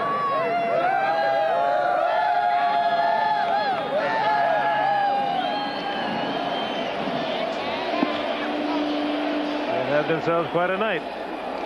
You know, the one thing about this is, what would we have done if this wouldn't have been Halloween? Good point. Boy, would we have been hurt. Second and goal. Bentley. Third and goal. We've been hurting anyway, pal. We'd have looked for an inflated pumpkin in about 43 fights in the stands. That's what happened the last time we had one of these. Serious for this man. Deadly. Very concerned. He was so concerned after last week, but he's been concerned for a couple of years trying to make a bigger football team. Hard to do when you're finishing as high and then drafting so low. And now he's even more concerned. If it's not bad enough, they send Eric Dickerson back into the game. On third down and goal, they figure Dickerson has scored 4 touchdowns tonight. And they may give him a chance for a 5th. And what are they going to do? They're going to call a timeout? That's what they're going to do. Whoa. Because the clock was ticking down. They were going to get hit with a delay.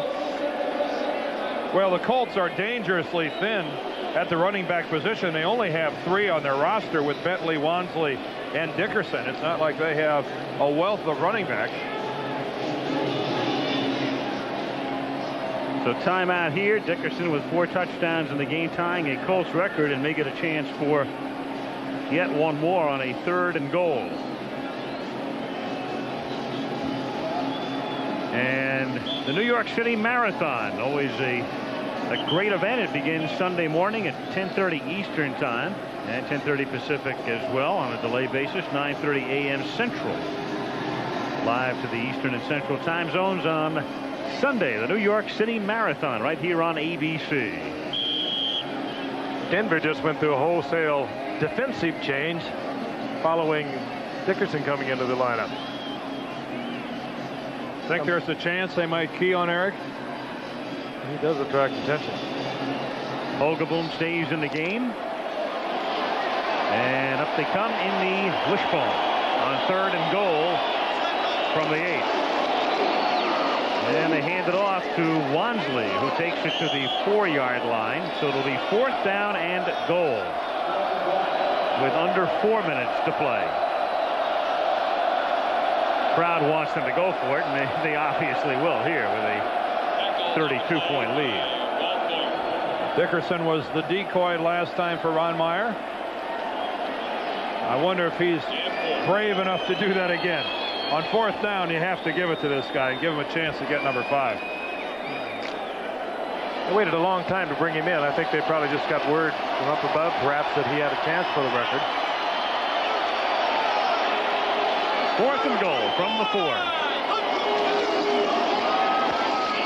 And instead, it's Wansley, and he goes nowhere, and they turn the ball over on down. So Denver takes over at its own 4-yard line with 3 minutes and 13 seconds to play. And the Colts will come up just short, unless they get the ball back and score, of the most points in Colts history. 58. Baltimore against Buffalo in 1976. Most points the Broncos have ever given up. 59 to the Chiefs all the way back in 1963. And they have been flirting with that.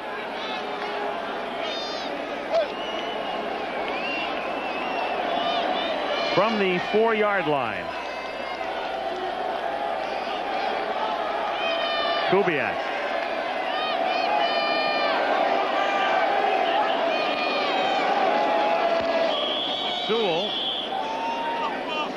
Out to the 8-yard line, but there was a flag before the inception of the play. Before the snap. Tell us, Jerry. False start, number 72 offense. The play does not count. First down again. It's Keith Karts. First down at the 5-yard line. 3:07 to go. 55-23 Indianapolis. Dan Reeves shaking his head. Long trip home and trying to regroup.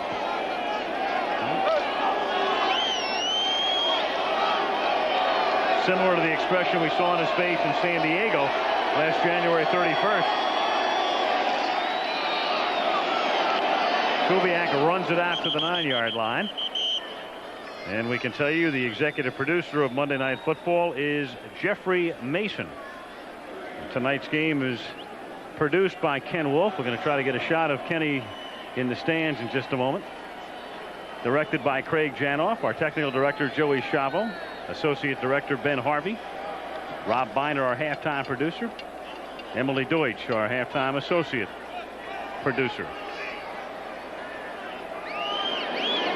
Second down and 5 from the 9-yard line.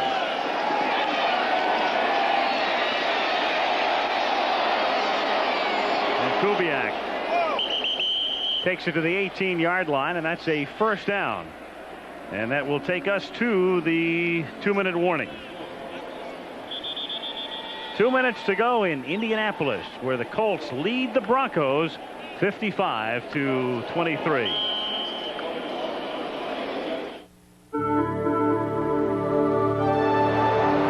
Nature's light, bathing fields of grain, enriching full, fresh hops, giving life to sparkling streams, nourishing all the natural things that go into making Bud Light. The light beer that's beechwood aged for a clean, fresh taste that makes Bud Light the one light that outshines them all.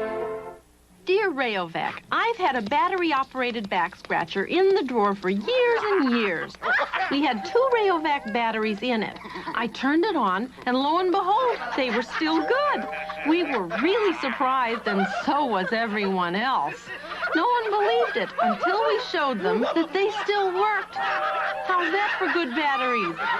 Sincerely, Mrs. Margaret Bronert, Cincinnati, Ohio. Rayovac. Batteries that turn people on. Announcing the Holiday Inn Make the Super Call game. Come to Holiday Inn, get a game card. Now, Super Bowl 18. 4 minutes to go. Raiders face a 4th and goal. You call it. Scratch off the right play, and you win. Thousands of prizes. Even a trip to the Super Bowl. Everybody's getting into it. Only at America's favorite hotel. For reservations, make the Super Call. 10,000 balloons. Check. 88,000 safety pins. Check. 2.5 tons of bagels. Check. 22,000 runners. Okay, we're on. The New York City Marathon, live Sunday on ABC Sports.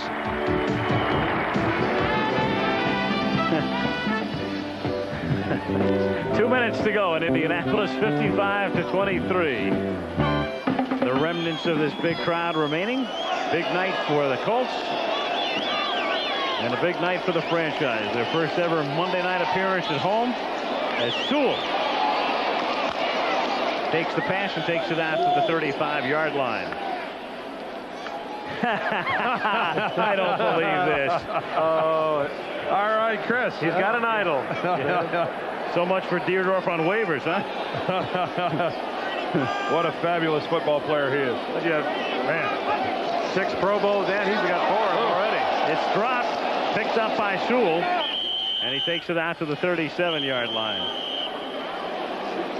And we can tell you, there's Kenny Wolf. We promised you a shot of him. Our technical manager, Bill Freeberger. Unit manager, Ed McKenna.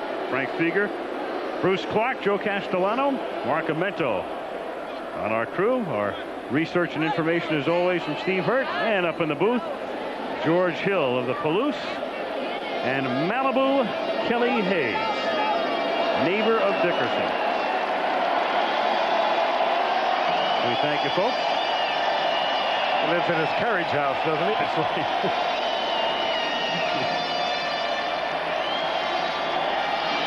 Big night for Dickerson, big night for the Colts.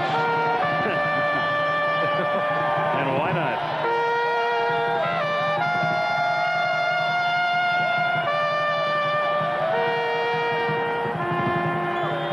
Unfortunately, he's been playing that since the first quarter. That's when the Colts played taps on the Broncos. They put them away early. Played a tap dance on them.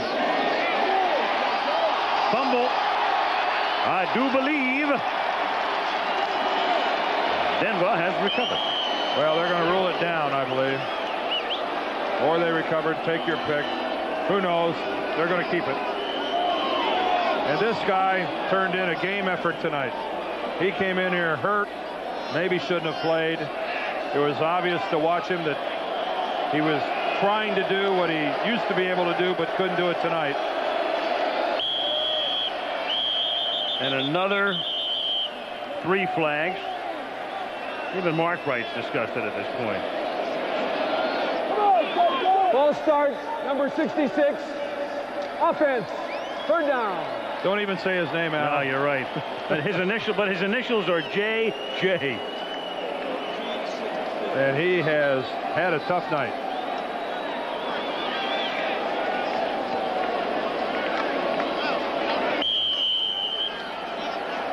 And so is he. And there's more to come. I'm going to miss these masks. I don't know about you guys, but I've grown fond of them.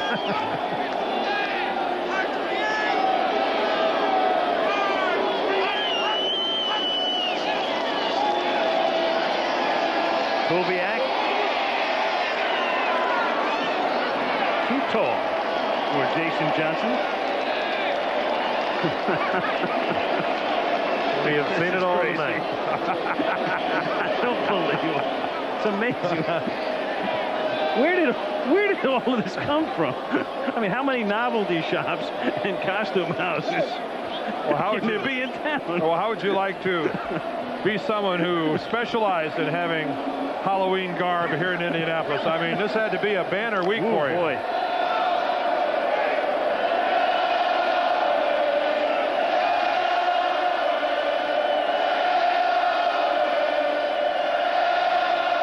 Crowd with one final Elway chant, even though Kubiak's in the game. As Johnson makes the catch down at the 46-yard line and a first down. So Ron Meyer, who watched his team go 1-5, now watches them win 3 straight, 4-5, and a chance to get to the 500 mark this Sunday when the New York Jets visit. Natil. With 10 seconds to play in the game. Ricky makes the catch, and Denver takes a timeout. The Broncos take a timeout. If it ends up this score, 55-23 in favor of the Indianapolis Colts, at least you can say it wasn't this close. Here are the touchdowns for Eric Dickerson. You're right. The first one just banging into his own trap man, bouncing off. And then that unbelievable acceleration. He scored 3 of them in the first quarter.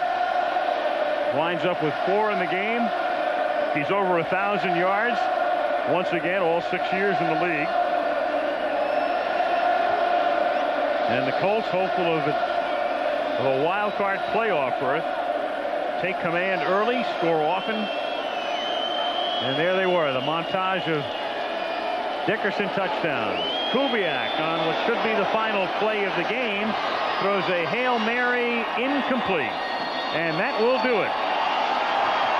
So for the first time ever, Monday Night Football comes to Indiana, and the Colts make it very much a night for the home folks to remember. And for us to remember. And remember, I'll see you guys in Houston. Maybe. Once again, the final score, Indianapolis 55, Denver 23. And we can tell you that coming up Saturday on ABC's College Football, Troy Aikman and the UCLA Bruins will take on Oregon. Some of you will see the Golden Gophers of Minnesota battling the Michigan Wolverines. Check your local listings for the game in your area. And then Sunday on ABC Sports, over 22,000 runners compete in the world's largest race, the New York City Marathon. Tonight on Nightline, Campaign 88, whether Bush or Dukakis, how much difference can a new president really make? Jeff Greenfield talks with two men who wanted to be elected president this year. His guests are Senator Albert Gore and Congressman Jack Kemp. Al Michaels, Frank Gifford, Dan Dierdorf, good night from Indianapolis.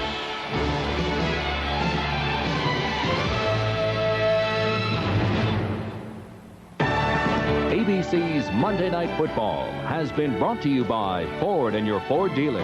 Have you driven a Ford lately? By MCI. Let us show you how much better a long-distance company can be. By Bud Light, everything else is just alike. And by Epson America. When you've got an Epson, you've got a lot of good company. This has been a presentation of ABC Sports, recognized around the world as the leader in sports television. A promotional fee has been paid to ABC by United Airlines, rededicated to giving you the service you deserve. Come fly the friendly skies. This is ABC. Well, as you just saw, Denver did not fare well on the football field tonight, and they didn't have too much luck on the Indianapolis interstates either. We'll tell you what happened next on Channel 6 News. 25 years ago tonight, a terrifying Halloween evening for hundreds of people jammed into the Coliseum for an ice show. There was a terrible explosion. We will take a look back. You'll also hear from the Indianapolis version of Elvira, a vampire who was doing scary shows when Elvira was just in high school. Her name is Sammy Terry. River James has a weather forecast that keeps getting better. And Ed Sorensen has a whole bag of treats for you from the Colts game at the Hoosier Dome. It's all next on Channel 6 News. Stay with us. A simple man. Nachos. Consumed by a simple idea. Nachos, nachos, nachos, nachos, nachos. Where am I going to get nachos? Requiring a simple solution. As Kraft introduces the microwave nacho kit. Kit, what's in the kit? Nacho chips, tangy cheese sauce, picante sauce too. How long? How's a minute? Hurry up. Look good? Oh yeah, I can taste them. Now let me at them. The new Kraft microwave nacho kit. One kit. I love it. 1 minute. Hurry up. One great nacho. There's several actually. There's something brewing between Aldi Premium Coffee and America's most popular premiums. Aldi beans grow up on the same mountain, they're roasted to perfection, and even go through the same grind. So Aldi perks or drips, dunks, and sips exactly like the big name brands. The only difference is the Aldi low price. Aldi Premium Coffee, 2 pounds, just $3.49. Aldi, the stock-up store.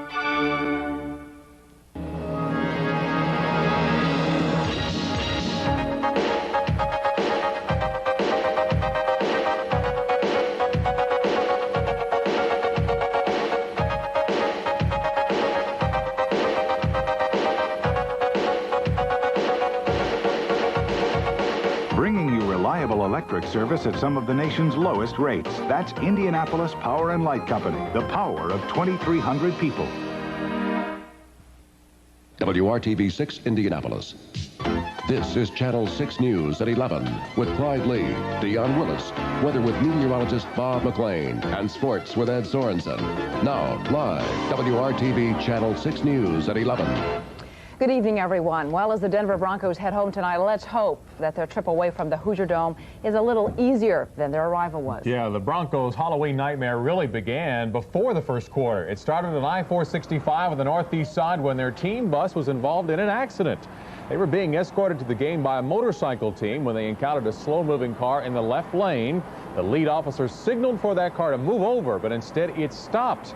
2 motorcycle deputies collided with the car, and the bus hit them. One officer, Thomas Elliott, was slightly hurt. The bus damaged too, but it managed to pull away and make it onto the game. Few cities have gone to such dramatic lengths to dramatize a Monday night football game as Indianapolis did tonight. As early as 6 o'clock, hundreds flocked to Pan Am Plaza for a pep rally to back the Colts with plenty of homegrown pride, and Mayor Bill Hudnut was there in style. We're going to give it to Denver tonight. Go Colts! Characters added to the masquerade atmosphere, and the Colts cheerleaders helped warm up the crowd.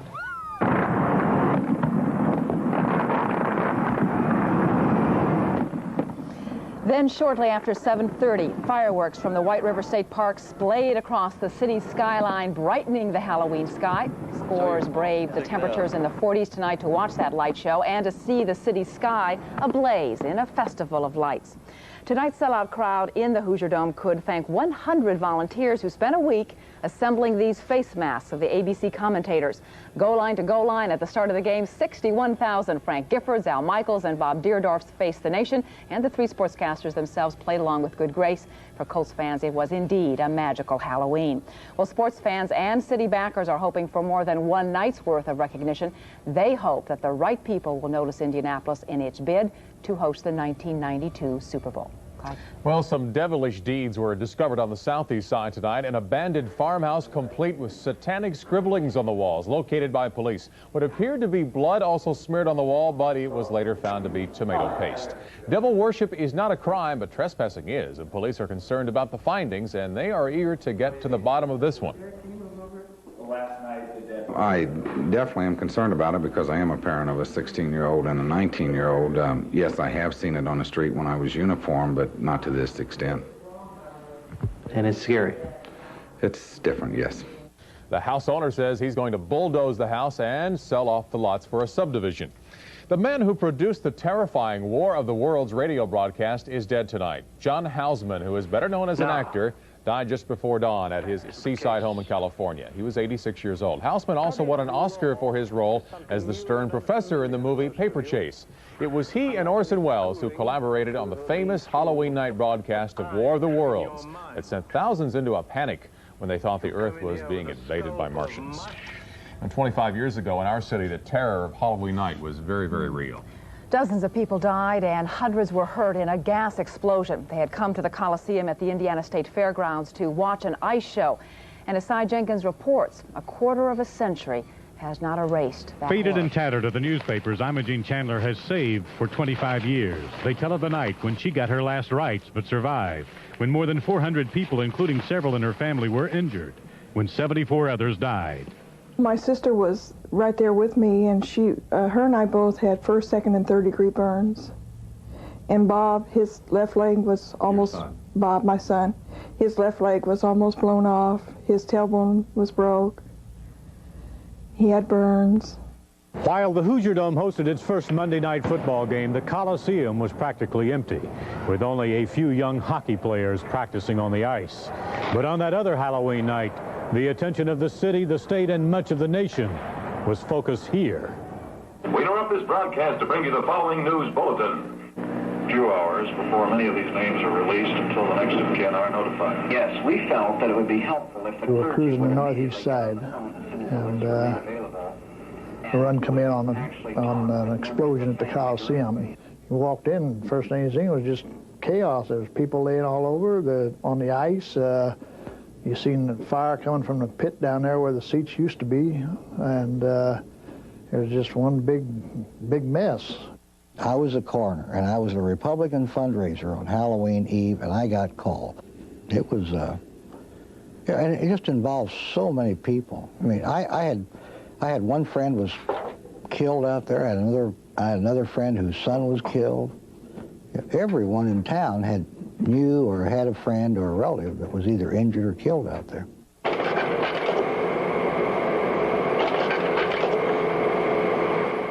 The coroner's office still periodically gives a slide presentation on the Coliseum disaster. They point out that what happened 25 years ago produced the county's first detailed disaster response plan, which is updated annually. But what happened at the Coliseum, they add, at any place where large numbers gather, could happen again. Cy Jenkins, Channel 6 News. Sobering sights there. Yeah, it really was. A plea denied from an American held hostage in Lebanon. We'll tell you what Terry Anderson has to say next. You'll also hear from the man who for many years personified the Halloween spirit in Indianapolis, but has now lost his Halloween home. Stay with us.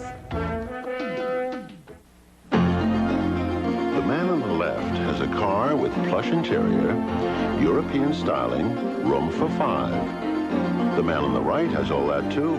plus front-wheel drive.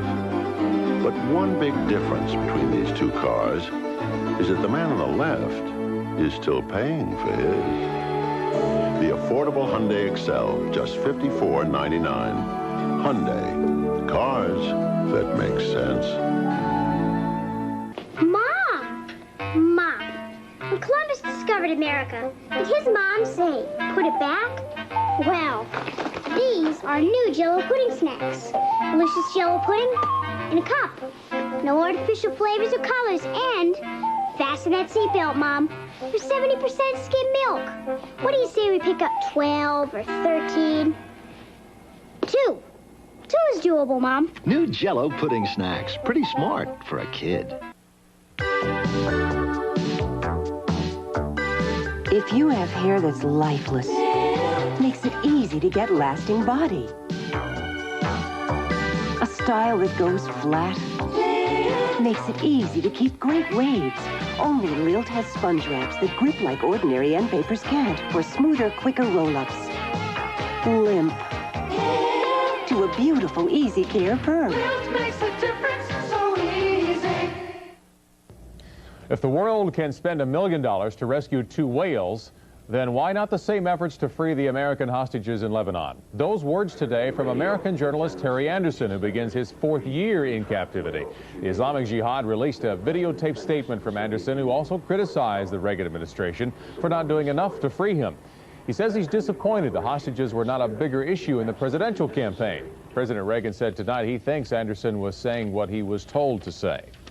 The former First Lady of the Philippines needs to raise $5 million bail. The judge set that figure in a hearing in New York City after she entered a not guilty plea to embezzlement. Both she and her husband, who remain home in Hawaii, are accused of stealing money from the Philippine government to buy 2 Manhattan office buildings. He claims he was too ill to make the trip. Both accused of embezzling over $100 million.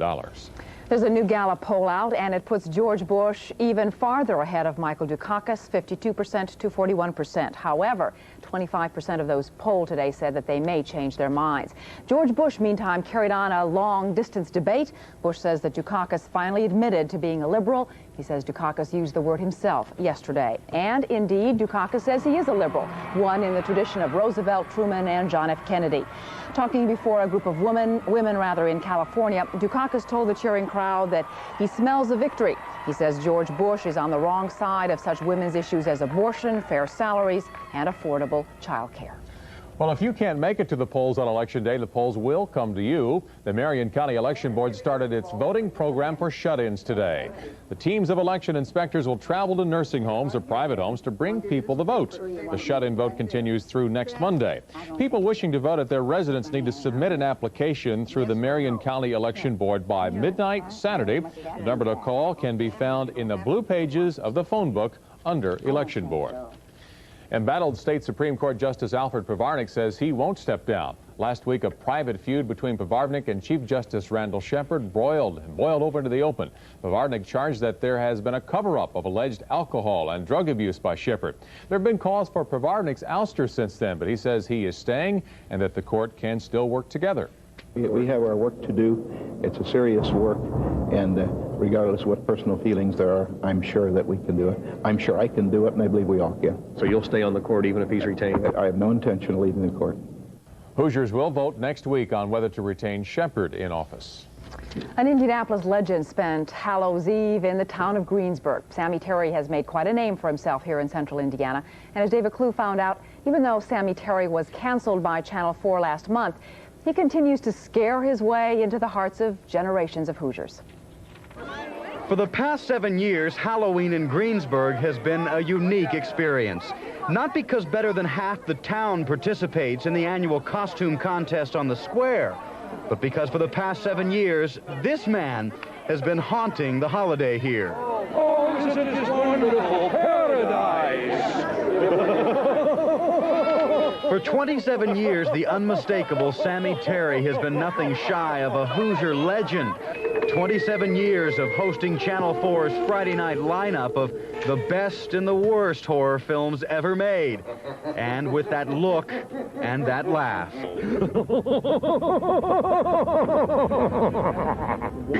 New ownership and new directions for Channel 4 have meant an end to Friday nights with Sammy Terry, but not to the character millions of us have grown up with. What do I do now that the days of Channel 4 seem to be ended?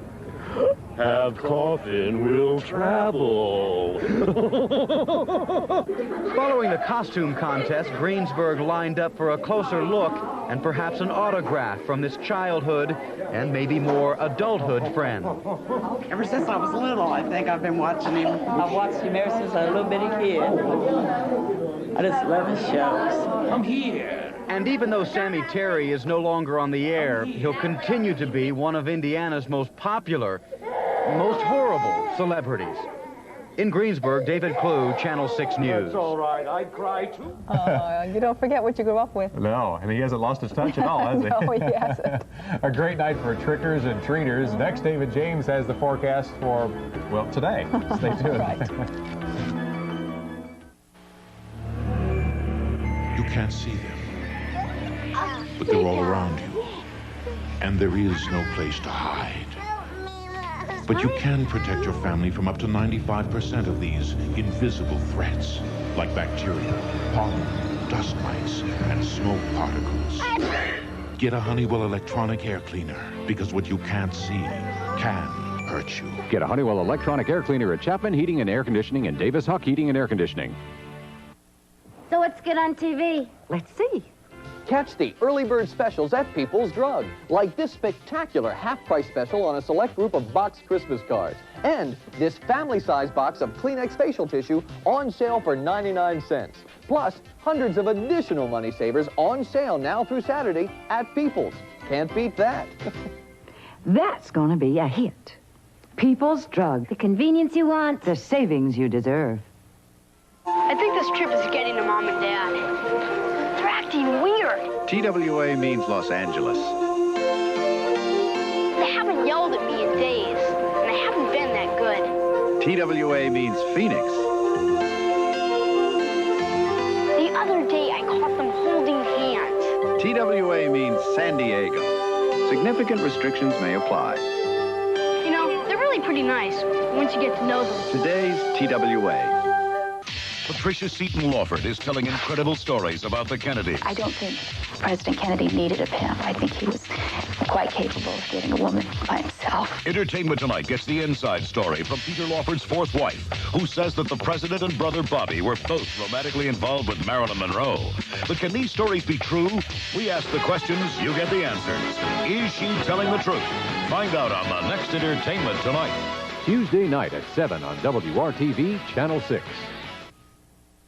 Well, we had a good time at 6 o'clock broadcasting from the Pan Am Plaza for the big pep rally prior to the game, and the weather wasn't too bad. It was a little chilly, but it wasn't too bad. Started to get real chilly right around sunset, but then we've had a little bit of a southwest wind. Some clouds move in, so that temperature, instead of dropping like a rock, at least it slowed down just a little bit.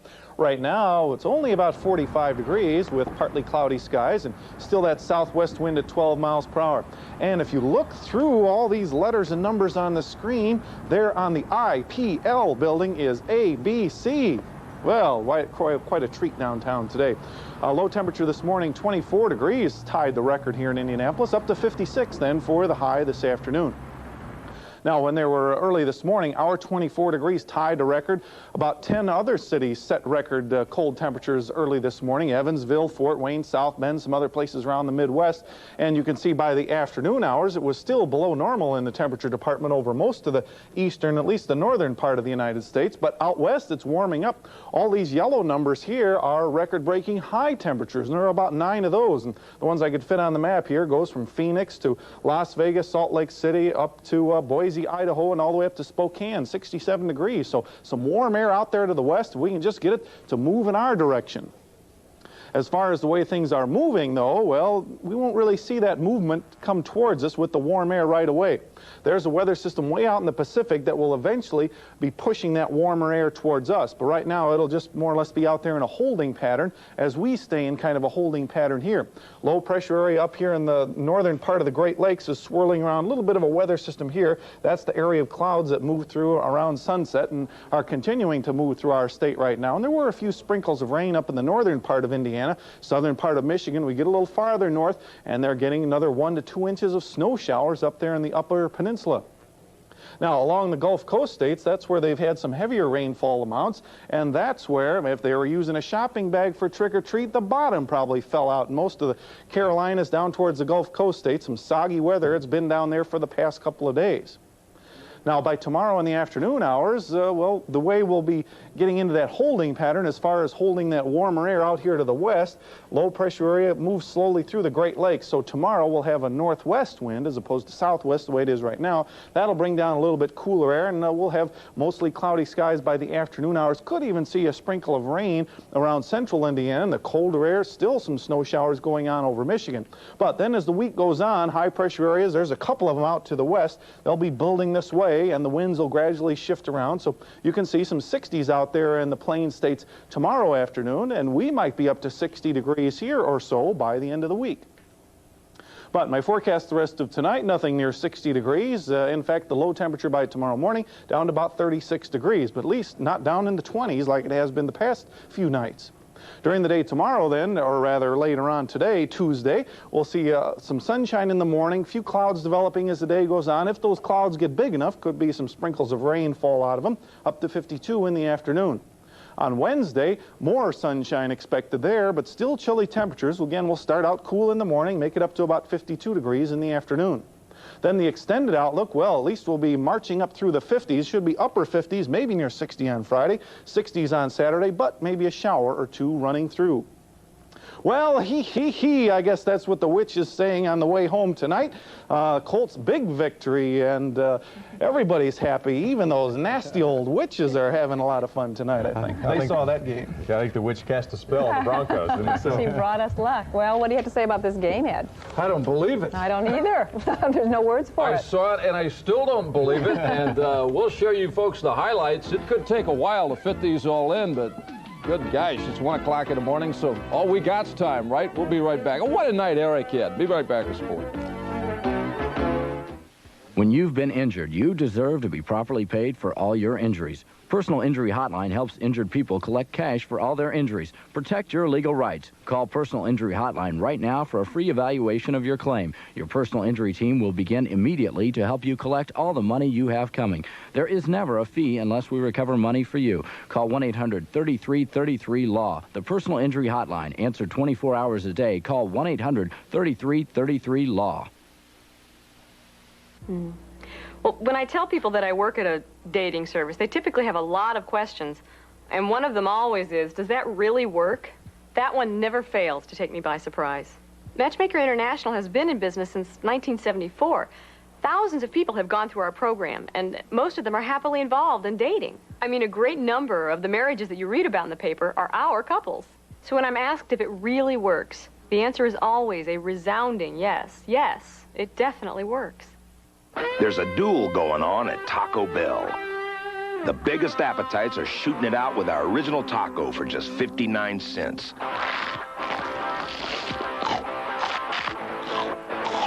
All the tacos you want at a price you can handle. 59 cents each, all day, every day. When it comes to getting your fill for less, nobody beats the border. Taco Bell has a roller, make a ride for the border. Did you know there's a new cat litter that's better than Fresh Step? Oh, no. Go on.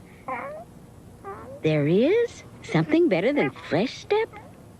New Fresh Step with advanced odor control. Freshens every time your cat scratches or steps. Well, is the new Fresh Step controlling odors better than ever? Why, yes. Of course. Why didn't you tell me about this sooner? New improved Fresh Step. Freshens with every step. Well, for starters, Eric Dickerson set a club record for most points and a half, right? There are so many records. Take your pick. Yeah. You know, we could go on into the wee hours of the morning, which we're already in, talking about records. It's one of these games that there's so many interesting little facts if you're into that. Unfortunately, on television, we generally don't have time to do all that. That's what you find in the agate type in the morning paper tomorrow or today. But it was just a strange day all the way around. And I thought Dan Deerdorf made a great comment as the directors were searching the nether regions of the Hoosier Dome to find something to put on during the fourth quarter. He said, man, we would have been in big trouble if this wasn't Halloween. Yeah. Can you imagine how they would have filled that time without all the masks to take shots of? Anyway, it's going to be a game and a night and a day that people in Indianapolis will remember for a long, long time. We'll talk about it. Yeah, good morning, folks. Halloween night at the Dome proved to be a howling good time for the Colts and their fans. For the Denver Broncos, it had to be one of the most fright-filled evenings ever. In fact, Denver's game films will be scarier than the Texas Chainsaw Massacre. I wouldn't even look at them if I was Dan Reeves. For the Colts, last night's performance had to exceed even the wildest expectations for their debut in prime time, the first Monday night telecast ever from Indianapolis. And the cream, does it rise or what? Eric Dickerson was primed, pumped, and ready. 12-yard touchdown run, 7-0. Colts take over at the 10 on a fumble. 11-yard touchdown run, 14-0. 60,544 masked men and women in the Dome. A record crowd for the Hoosier Dome going nuts. A rough night for John Elway. Sacked 3 times here early. This one by O'Brien Alston, the rookie out of Maryland. Dickerson, 21 carries, 159 yards rushing, exceeds the 1,000-yard barrier for the 6th straight year. That ties an NFL record. His 3rd touchdown in the first quarter there made it 21-0. Watch the acceleration here, 41 yards. Setting a Colt record of 4 rushing touchdowns in a game. This is mid-second quarter, folks, and it's already 31-0. Second quarter. Still, Gary Hogaboom. Watch Billy Brooks. The great catch, the juke, the fake. He's in the end zone. 53 yards, 38-7 as the Colts scored on 7 of their first 9 possessions. The Colts finished the half strong, the way they played the entire half. Chris Chandler, perfect bomb, 41 yards to Verdun, 45-10 at the break. Boogie down, Clarence. Colts led at 48-10 in the 4th. Albert Bentley, they dusted him off, stuck him in. 4 yards later, he's in the end zone, 55-10. Most points ever scored on a Monday night game. Most points scored in the NFL this year. Colt record for points in the first half of 45, 4 points shy of their all-time single-game record. Denver scored twice to pull within 55-23, but it was never even close. We win, we massacre the Denver Broncos. Now, you saw Ron Meyer there shaking Dan Reeves' hand at midfield. Here's what Ron Meyer had to say, and I'm sure he couldn't even believe it either. Just after the game, we just got this videotape in. Ron Meyer, whose team is now 4-4 with the Jets coming to the Dome next Sunday. Our defense really played well early in the ball game to create the turnovers, and the offense executing and taking advantage of those turnovers, creating, I think, 17 points off of them in that first and second quarter. Obviously, I thought the offensive mix was good. The combination of both Chandler and Hogaboom in the game. The ability to rush the ball well.